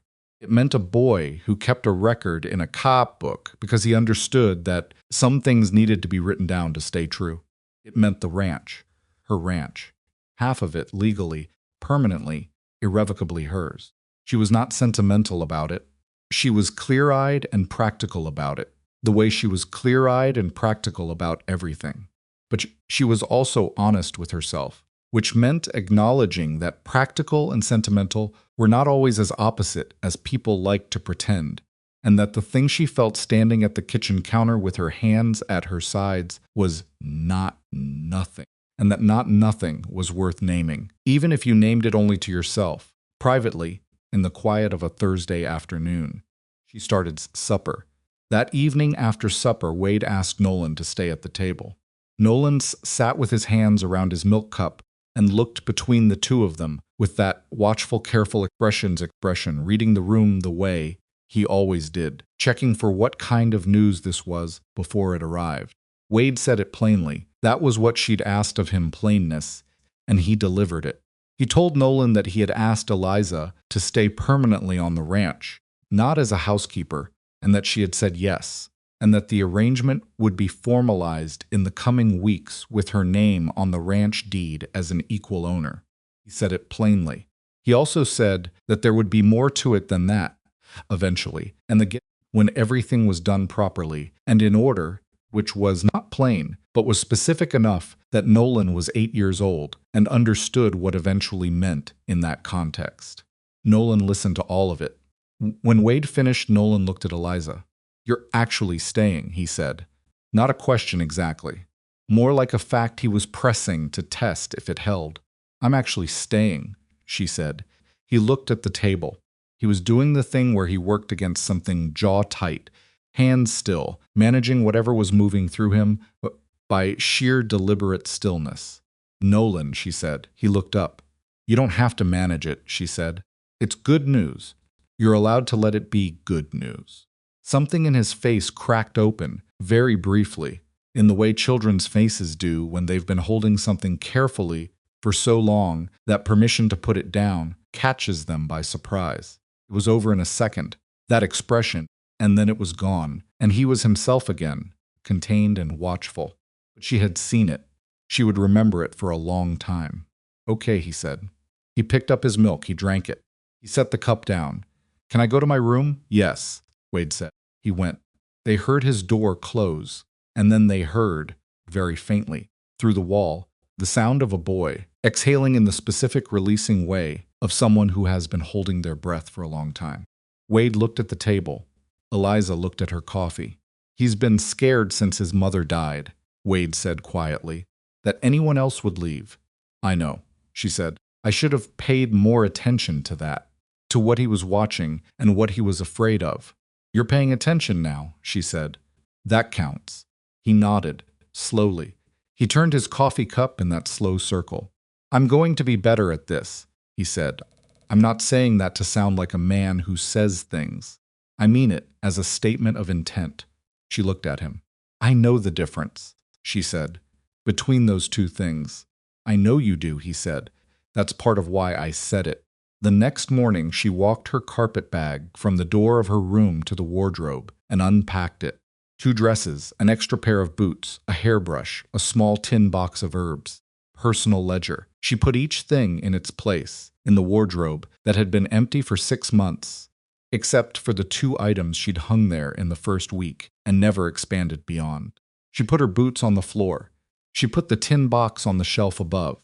She put the ledger on the small table beside the cot, which was where she'd always kept it, but differently now, not beside a packed bag, not within easy reach of a departure, just beside the place she slept. She stood back and looked at the wardrobe. Then she went to start the dairy. The ride to Grover's flat on Thursday of the following week was the first time she and Wade had gone to town together for something other than a supply run. The land office was on the main street, 2 doors down from the post office, in a narrow building with a painted sign that had faded to near illegibility over too many Kansas summers. The man inside was named Orrin Press. He was old and dry and had the unhurried manner of a man whose work moved at the speed of official paper, which is to say it moved slowly and deliberately and with a great deal of form-filling. He looked at the deed. He looked at Wade. He looked at Eliza with the particular look of a man encountering something that doesn't fit the usual pattern of his business. "You want the name added as equal co-owner," he said. "Not a beneficiary designation. Co-owner." "That's correct," Wade said. "Unusual arrangement," Press said. "Is it legal?" Eliza said. Press looked at her. "Yes, ma'am, it's legal." "Then the unusual part isn't relevant," she said. Press looked at her for another moment. Then he got out his forms. Process took the better part of an hour. There were forms for the deed amendment and forms for the county record and a statement of intent and 2 witnesses required. Press arranged by knocking on the wall of the neighboring office and producing a surveyor and his assistant, who signed where Press pointed without asking questions, the way people sign things when they've been called in from next door and just want to get back to their work.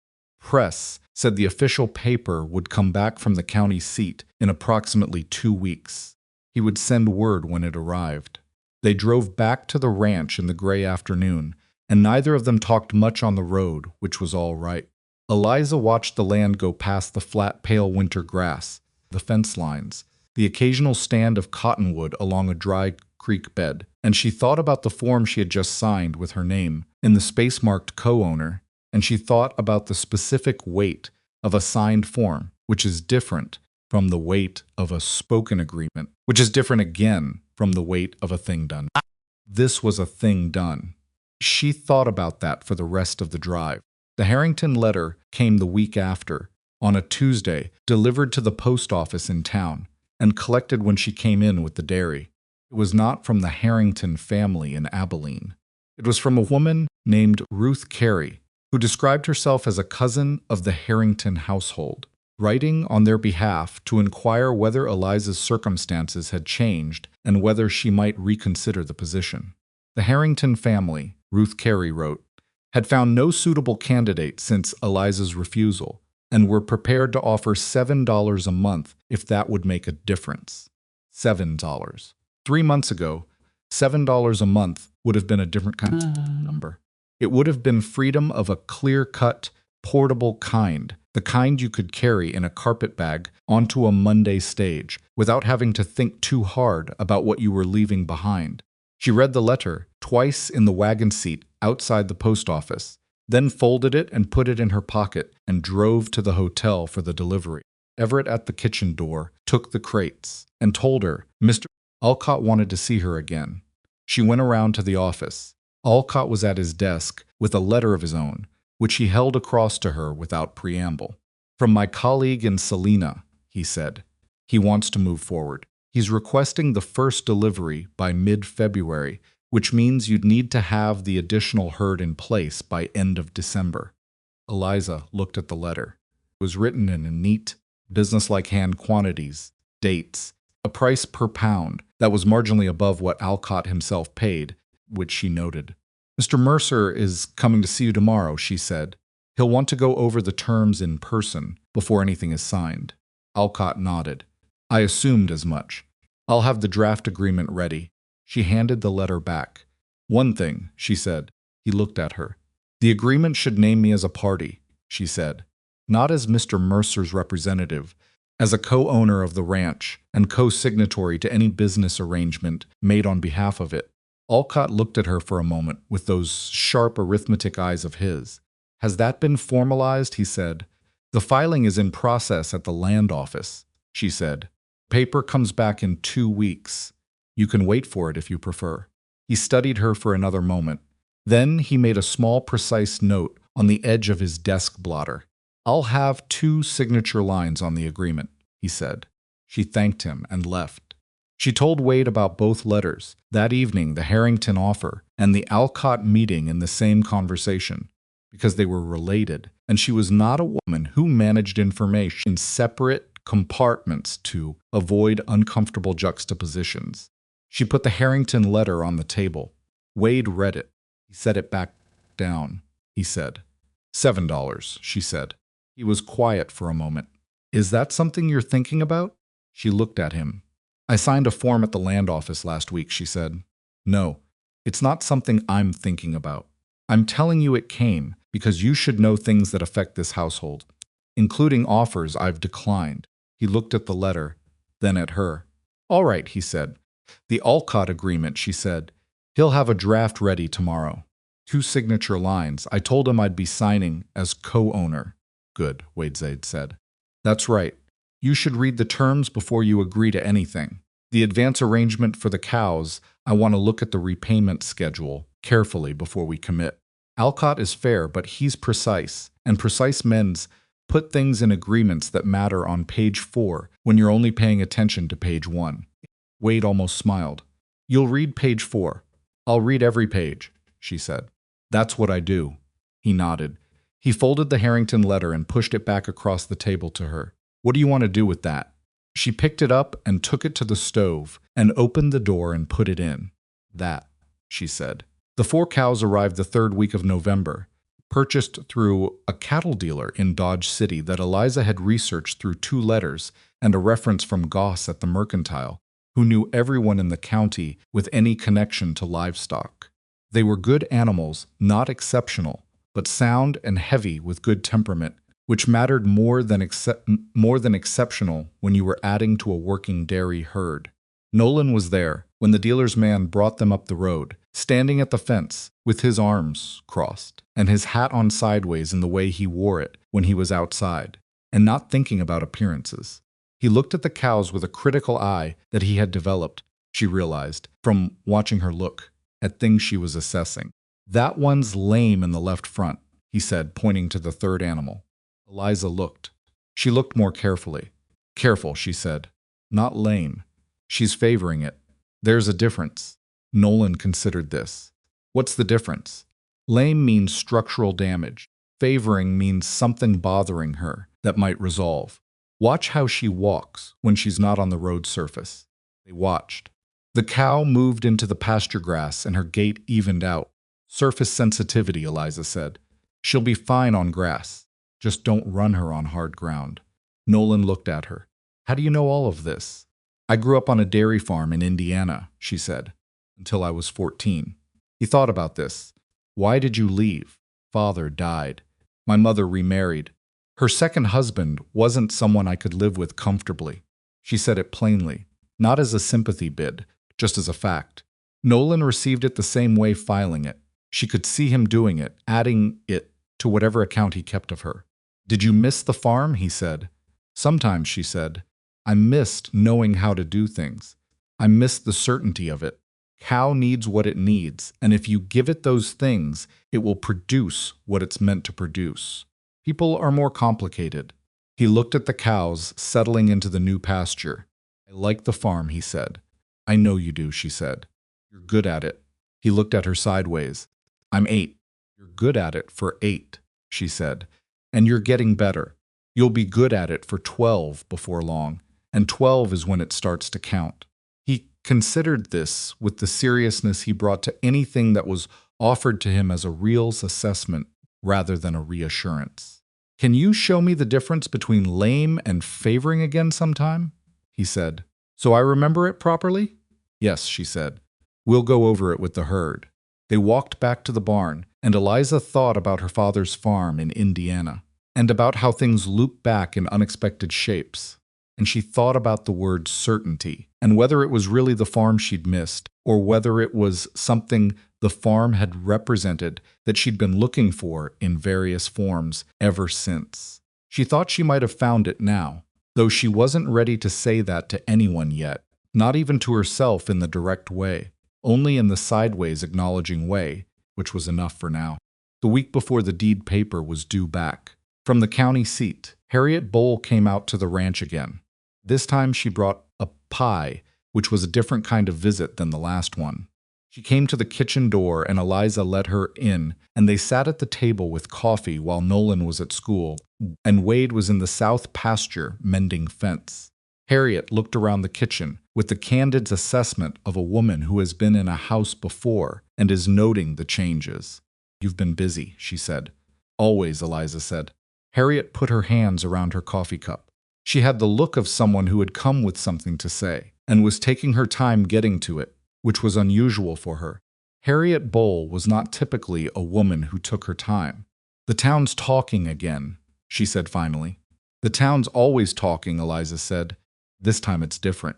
Frank heard at the feed store that you'd filed something at the land office. Press told someone, I suppose. He tells someone everything eventually." Harriet looked at her. "True? Your name on the deed?" "It'll be official when the paper comes back," Eliza said. Harriet was quiet for a moment. She looked at her coffee. "Adeline Graves is saying it's improper. That a woman acquiring property through her word was arrangement." She said arrangement like it meant something specific. "Adeline Graves says a great many things," Eliza said.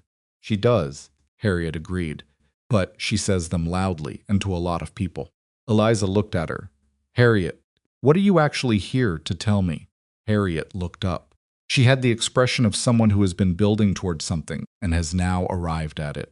"I'm here to tell you that Frank and I are going to say publicly, when asked, that this is a legitimate business arrangement between two people running a ranch together, and that anyone who wants to trade their butter elsewhere is welcome to try to find a better source." She paused. "They won't, because there isn't one within 40 miles.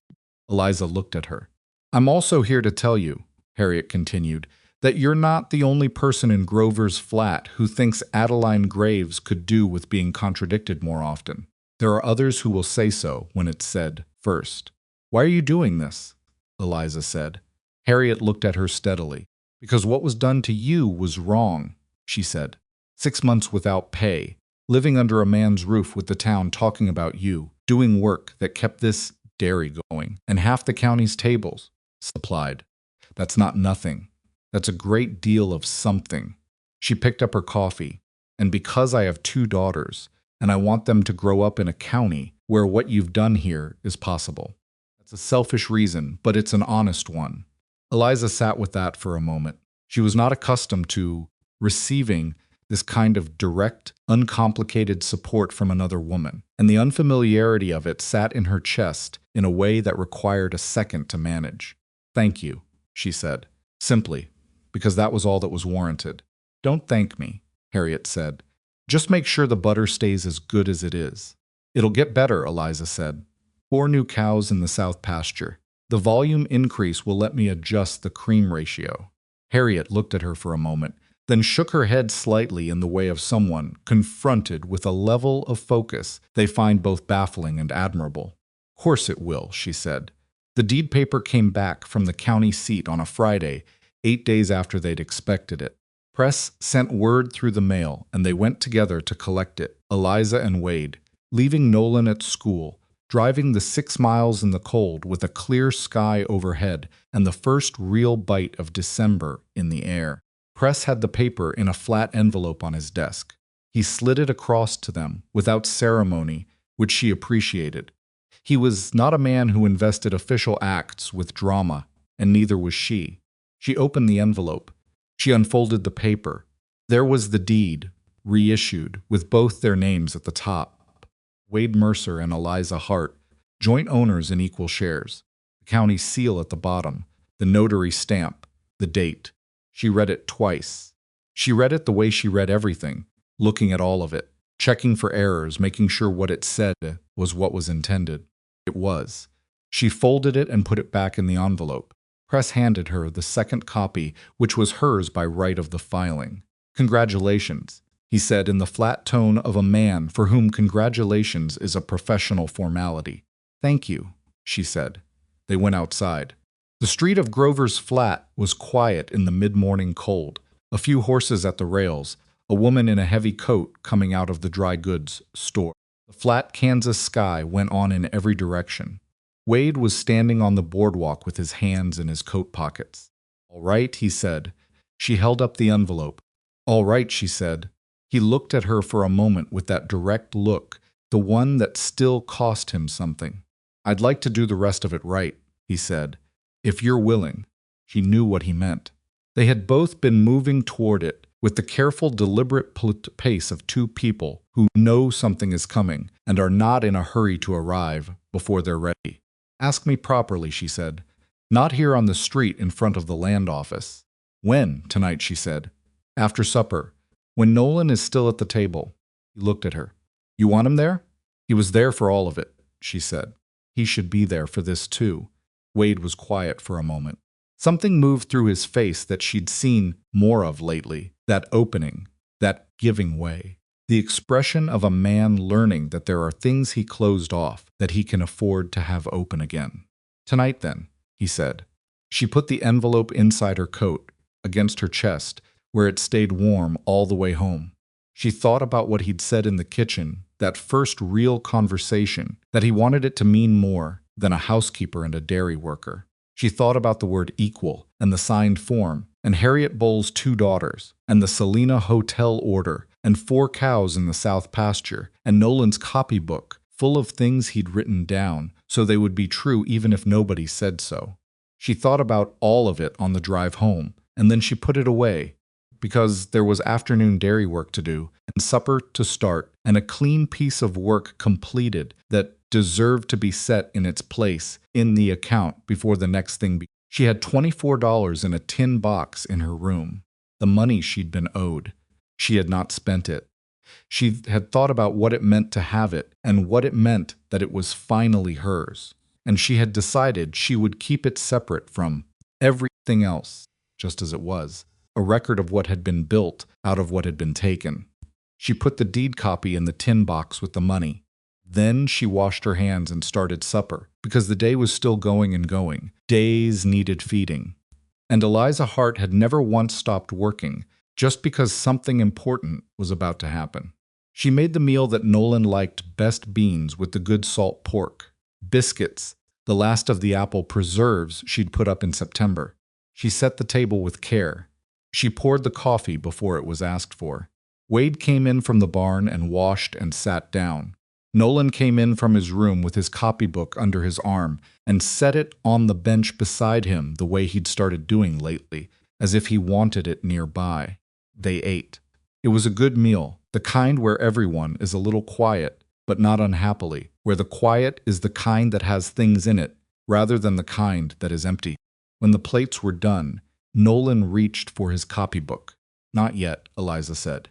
He looked at her.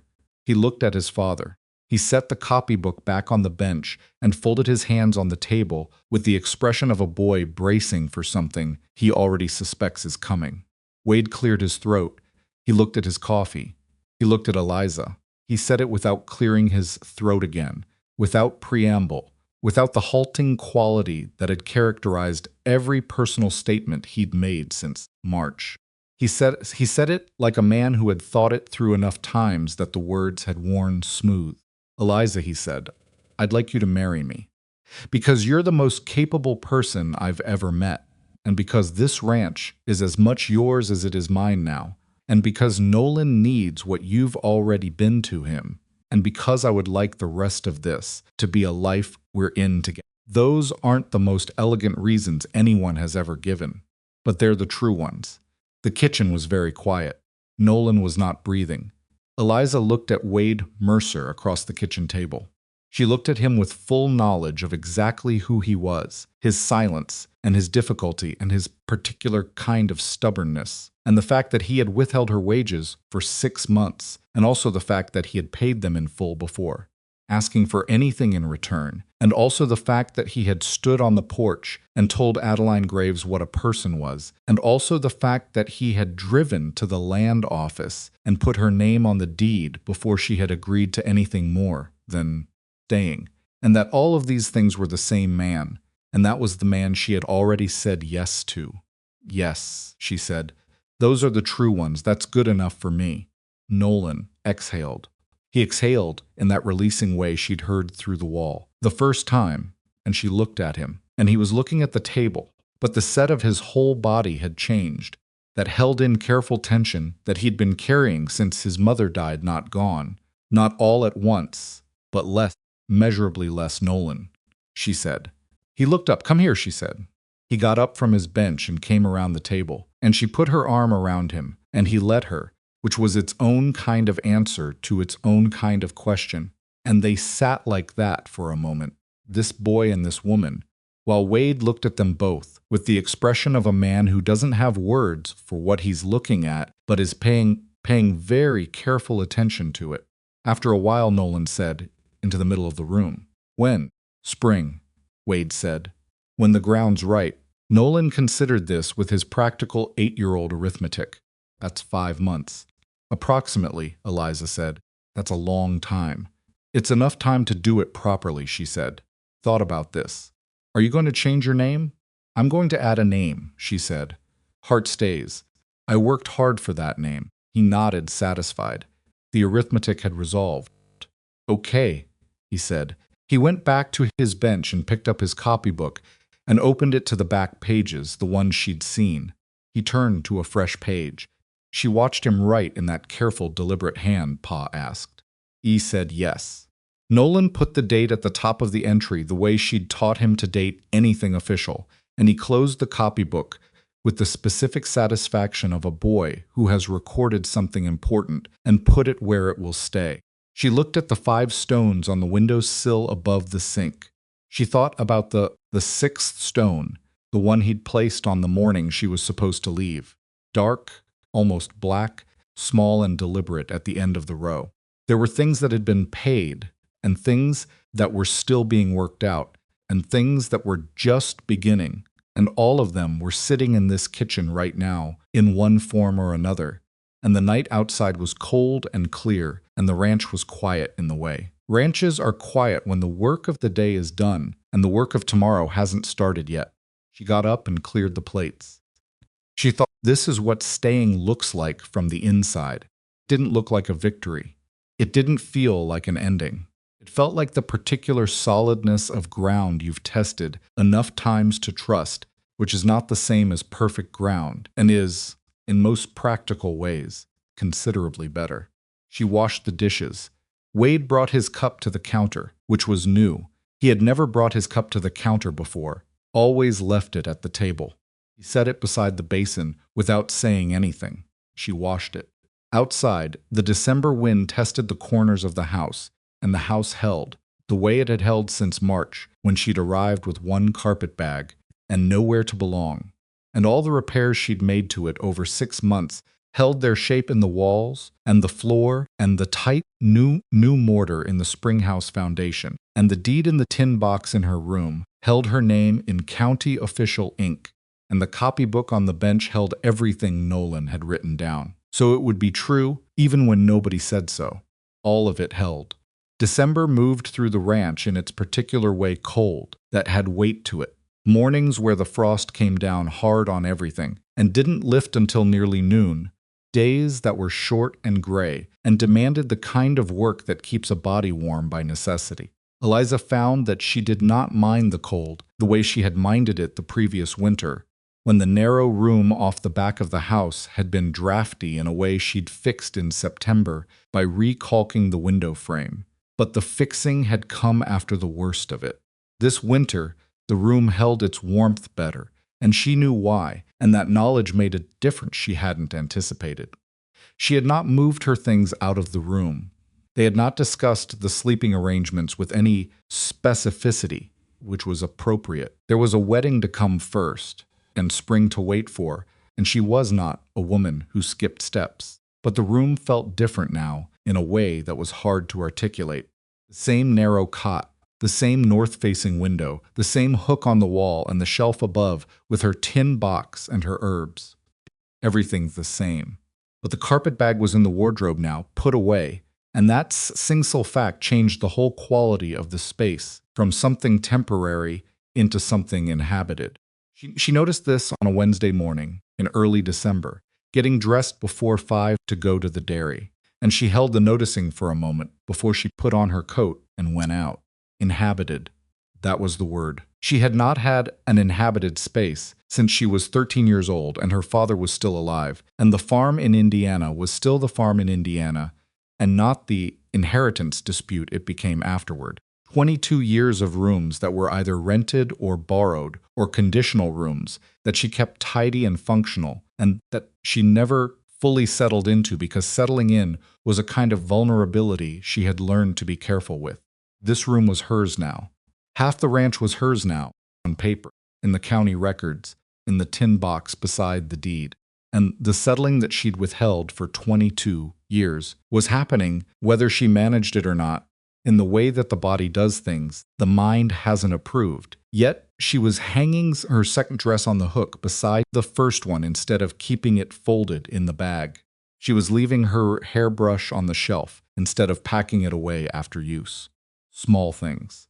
But rooms are made of small things.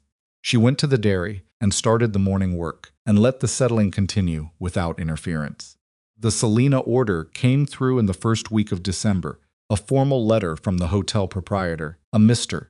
Daniel Crew, accepting the terms Alcott had proposed on their behalf, requesting the first delivery by the 15th of February, and establishing a standing monthly arrangement thereafter. The letter was addressed to Wade Mercer and Eliza Hart, which was Alcott's doing. She suspected he had been precise about the 2 signature lines on the agreement, and he was the kind of precise man who followed precision through consistently. He showed Wade the letter over breakfast. He read it. He set it down. February 15th, he said. The new cows need to be producing consistently by end of January at the latest, she said. They're settling in well, but I want to watch the third one, the one Nolan flagged for favoring. She's producing fine, but I want another month of data before I count her as reliable. Nolan flagged her? He did, she said. He was right to. She favors her left front on hard surface. I explained the difference between favoring and lame, and he's been watching her since. Wade looked at her. Then he looked at his coffee. He doesn't say much to me, he said. About the dairy. He says it to me, she said. He'll say it to you when he's ready. I know. He turned his cup in that circle. I was away from him too much this past year, after his mother. I didn't know how to be in the same room with him, and so I wasn't. And he stopped. That's something I'm correcting. Slowly. She looked at him. He knows you're correcting it, she said. He's watching. What he does, I know he watches. Then let him see you doing it, she said. That's enough. You don't need to announce it. He nodded, finished his coffee, and went out, and she heard him. A little while later, stop at the barn where Nolan was doing the morning feed before school, and she heard the low exchange of voices through the kitchen wall, not the words, just the sound of them. A father and a son talking in the early cold, and she went back to her accounts and did not make anything of it, which was the most respectful thing she could do. Christmas came to the ranch with less ceremony than it came to most houses, which suited Eliza fine. She was not a woman built for ceremony. She made a better meal than usual, a proper roast from the smokehouse, potatoes, the good preserves, a pie with the dried apples she'd put up in October. She put pine branches on the table, 'cause Nolan had brought them in from the pasture edge, and looked at her expectantly when he set them down. And she understood what the look meant. Nolan gave her a stone. He had been carrying it in his coat pocket for some time, she suspected, because it was warm when he pressed it into her hand. On Christmas morning, with the specific casualness of a boy who has thought about a thing for a long time and is now presenting it as if it is not a significant act. It was smooth and pale, almost white, the color of winter sky before snow. She held it in her palm and looked at it. That's the 6th, she said. I know, he said. He went to get his breakfast. She went to the windowsill above the sink and set it at the end of the row. 6 stones now, one for every month she'd worked without pay. She stood and looked at them in the thin December light and thought about accounting the kind done in ledgers and the kind done in small smooth stones, and which kind a person carries forward and which kind a person eventually sets down. She would not set these down. She had decided that, not because she was harboring something as against Wade. She was not. She had been clear with herself about that, but because the 6 stones were not only a record of what had been taken, they were also a record of what she had done with those 6 months, what she had built, what she had proven to herself as much as anyone about the specific kind of woman she was. Those 6 months were hers. The difficult parts and the working parts and the parts where she had stood in this kitchen and swallowed things that should have been said, and the parts where she had churned butter before dawn and fixed springhouse walls in the middle of cold nights and sat with a lonely boy over fractions and watched something in him slowly, cautiously open. All of it was hers. The stones were just the shorthand. She left them on the windowsill and went to start Christmas breakfast. January was the hardest working month. The Selena deadline pressed everything forward. The dairy schedule, the herd management, the accounts that needed to be in order before the first delivery, so she could track the new revenue stream cleanly from the start. She was up before 4 most mornings. She went to bed later than was good for her, and she knew it and did it anyway, because the work had a shape to it that required finishing, and she could rest when February came. Wade worked alongside her in ways he hadn't before, not managing her, not directing, but actually alongside. He took the afternoon, milking from her twice a week so she could work the accounts in the warmest part of the day. He repaired the dairy shed door that had been warped in the December cold without being asked, because he had noticed it was stiff and he understood now that the dairy shed door was as much his responsibility as hers. She noticed the change. She didn't make a speech about it. She just noticed it and let it mean what it meant.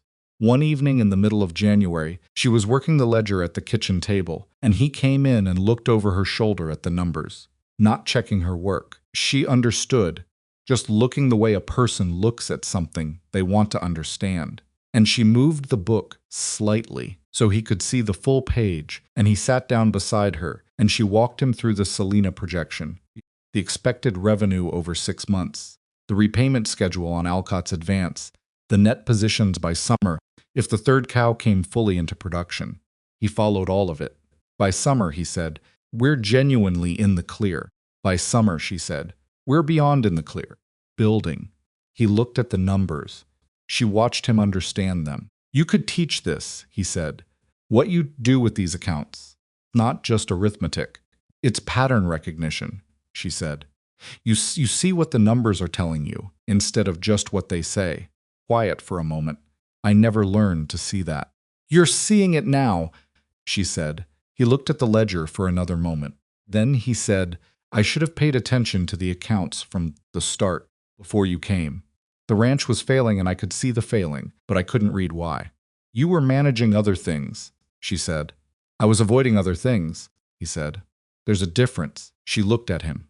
He was learning to say true things about himself without making them into performances of self-reproach, which was its own kind of progress, and harder than it looked. You're not avoiding them now, she said. No, he said. I'm not. She closed the ledger. Go to sleep, she said. You have the south fence to check before the temperature drops tomorrow. He went to sleep. She sat with the ledger for another hour, and then she went to sleep too.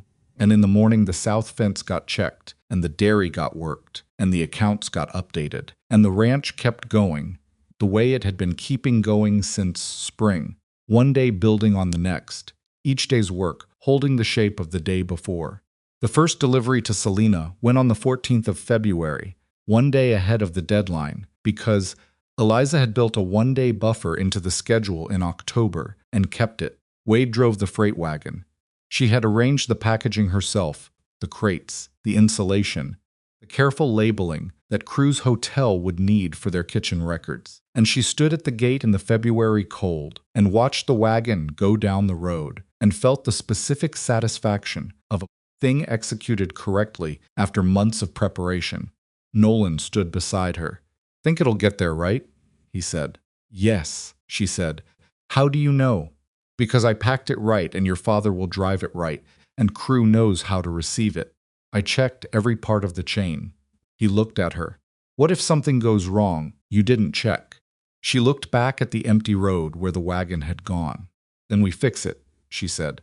"And we know for next time." He thought about this. "You're not worried?"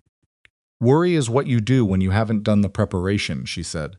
"I did the preparation, so now I just wait." He was quiet for a moment. "Then I worry sometimes, even when I've done everything right." She looked at him. "That's different," she said. "That's not the same kind of worry. That kind is just being alive. That kind doesn't go away entirely, and it's not supposed to." He frowned slightly, working on this. "The trick," she said, "is to know which kind you're doing. If you can do something about it, do it. If you've already done everything you can do, then the worry is just noise, and you can set it down." "How do you set it down?" "You find something useful to do with your hands," she said. "Come on." The third cow needs checking. They went to the barn. Spring came late to Kansas that year, the way it sometimes does, teasing in February with a warm week, and then pulling back hard in March. One last freeze that took the early garden seedlings. She'd started under glass and set her back 3 weeks. She replanted without complaint. That was the nature of growing things in this climate, and she had known it going in. The wedding was set for the second Saturdays in April, when the ground was reliably soft and the worst of the wind season had typically passed. They had decided on the ranch, not the town, which suited both of them. Harriet Bull organized it without being asked and without overstepping, which was exactly the kind of help Eliza could accept: specific, practical, contained. There would be no large gathering. Harriet and Frank Bull, Goss, from the Mercantile, and his wife, who turned out to be a small, quiet woman named Ada, who had brought Eliza a jar of preserved plums in February, for no stated reason, which Eliza had understood as a form of declaration. Orrin Press, from the land office, because he had processed the deed and she respected his precision. Everett from the hotel kitchen, because he had been unfailingly courteous, and because Nolan had once declared him his favorite person in Grover's flat, on the grounds that he always had something good smelling in his pockets. Adeline Graves was not invited. This was not a decision made in anger. It was simply an honest accounting of who had stood where when it mattered. The week before the wedding, Eliza sat down with her personal ledger, not the ranch accounts, her own, and she turned to the first page she had written, the one from the end of April the previous year. Wages owed, month 1-4. She read through all of it, every month's entry, every number, the full accounting of 6 months of work and debt. She read it the way you read something you want to remember accurately rather than sentimentally looking at what was actually there, not what you'd prefer it to have been. It had been hard. That was what was actually there. It had been harder than she'd let anyone see, harder than the practical surface she'd maintained had indicated, because maintaining that surface had itself been a kind of labor that the ledger didn't capture. The loneliness of it, the particular indignity of doing substantial work and being treated as if the work were simply expected of you and required no acknowledgement. The nights in the narrow room listening to the house, settle and asking herself whether she was staying because it was genuinely the right decision or because she was too tired to make a different one. She had not always been sure. She had stayed anyway. Not because she was trapped, not because the money kept her there. She had learned eventually that the money had always been there in the box, that he'd had it for months, but because something in her recognized, underneath all the difficulty, that what was being built here was worth the building, not the ranch specifically, something harder to name. A life that was actually hers in all the senses that mattered, not just in the legal document sense, but in the daily, practical, ongoing sense of waking up somewhere you chose and doing work that is yours and being seen by people who actually see you. That was what she had been building. She closed the ledger. She put it in the tin box with the deed and the $24. $24 were still there. She had never spent them, and she was not going to spend them. Not because the money had sentimental value. Eliza was clear-eyed about money and sentiment being separate categories, but because the money was a record, the same way the stones were a record. And some records you keep not to remind yourself of what was taken, but to remind yourself of what you built out of the taking. She closed the tin box. The morning of the second Saturday in April came in clear and cool, with the kind of light that Kansas produces in spring when it decides to be generous, a wide, clean, unpretentious light that makes the flat land look like itself rather than like a disappointment. Liza dressed in her room. Not in the good dress she'd brought from Dodge City, because that dress was a year old and had done the work it needed to do and was now a working dress. She had made a new one over the winter, in the evenings. From fabric Harriet had sourced for her a gray-blue wool that Harriet had described as practical, and Eliza had selected precisely because it was practical, and also privately, because the color was the color of the stones on the windowsill in the winter light, which was not a thing she needed to explain to anyone. She did her hair the way she always did it. She put on her good boots, the ones she'd resoled in February. She looked at herself in the small mirror on the shelf and saw a 32-year-old woman who looked like exactly what she was, not young, not soft, not any of the things that women were sometimes encouraged to perform on occasions like this. She looked like a woman who had done a year of hard work and knew what she was doing today. She picked up the tin box from the shelf. She carried it to the kitchen. Nolan was already there, dressed in his school clothes, which were his best clothes. His hair pressed down with water that was already losing the battle.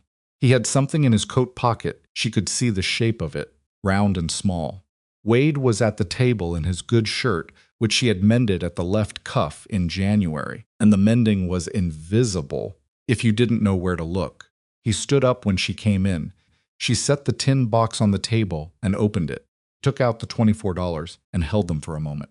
Then she looked at Wade. "I want to say something about this before we do anything else today," she said. He looked at the money in her hands. "This was wrong," she said. "What you did with this money was wrong, and it caused real harm. And I am not going to soften that or turn it into a story where it becomes something other than what it was." She paused. "But I am also not going to carry it into what comes next. Not because I'm pretending it didn't happen. Because I've decided it belongs to the past and I'm putting it there." Put the money back in the tin box. "These accounts are closed," she said. "What's in front of us is different accounts. New ones." Wade looked at her for a long moment. "All right," he said. "Not to a coffee cup this time." To her, she closed the tin box. Nolan reached into his coat pocket. He brought out a stone smooth, almost black, the one he'd placed on the windowsill the morning she was supposed to leave and didn't. He set it on the table beside the tin box. "I want to give you this one," he said. "Keep." She looked at the stone. "Not for the bad part," he said. "For the part where you stayed." She picked it up. It was cold from the morning air and smooth in the center where handling had worn it. She closed her hand around it. She did not say anything for a moment, because there were things happening in her chest that she was managing, and managing them required a moment. "Thank you," she said. Simple, because that was all that was warranted, and because Nolan, like her, valued the exact word over the comfortable one. She put the stone in her dress pocket. She would put it back on the windowsill later, with the others, but she wanted to carry it today. The bowls arrived at 10. Goss and Ada followed at past. Press came punctually as expected.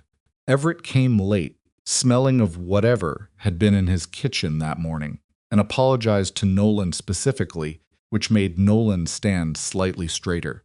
The ceremony happened in the yard, in the April light, with the flat Kansas land going out in every direction, and the barn at their backs, and the house at their side, and the dairy shed visible beyond that, the one she had rebuilt in her first week, the one whose drainage still ran correctly, the one whose cheesecloth she had replaced, and whose churn she had scraped, and whose cold tank had kept the cream right through the summer heat.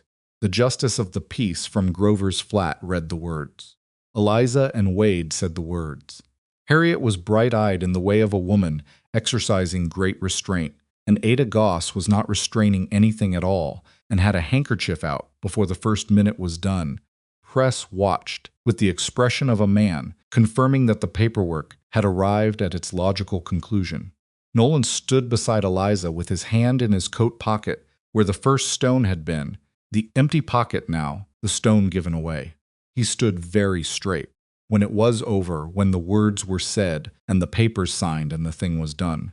Harriet produced food from somewhere, the way Harriet produced everything, by having prepared it in advance and not making a fuss about the preparation. There was enough for everyone and more, and people sat on whatever was available, chairs brought from the kitchen, the porch, steps, fence rail, and ate and talked in the way people talk when the occasion has been significant, and they are now in the comfortable aftermath of it. Eliza sat on the porch steps with her coffee. She looked at the yard. At the barn Wade had painted in October, the new boards on the south side where the old ones had gone soft. The garden along the house's south wall where the replanted seedlings were coming up clean. Now the tomatoes staked, the beans starting to run. At the spring house, solid and tight, not a gap in the foundation. She thought about the woman who had driven up this road in March of the previous year on a hardware merchant's wagon, sitting beside a man who talked about nails for 40 miles, arriving at a place she'd never seen with one carpet bag and 11 cents and a letter with a man's name on it that meant nothing yet. That woman had been practical and capable and deeply tired in a way she hadn't fully admitted to herself. She had been worn down by years of conditional rooms and owed things, and the constant low-grade labor of being a woman in spaces that were not built with her in mind. She had arrived here with her competence intact and most else stripped to the essential. Here is what she understood now. A year later, that she had not understood then, the work had not saved her. She had saved herself years before she arrived here. In every room she'd maintained, and every account she'd kept, and every wrong thing she'd swallowed, and every right thing she'd insisted on. The work here had not been her rescue. It had been her demonstration, to herself, as much as anyone else, of what she already was. That was the thing nobody saw from the outside. From the outside, it looked like a story about wages owed and wages paid, about a woman who stayed where she might have left, who built something out of difficulty, and it was that. But underneath the story was a simpler and less comfortable truth that what Eliza Hart had been when she arrived capable, clear-eyed, stubborn in the most useful possible sense, was what she had always been.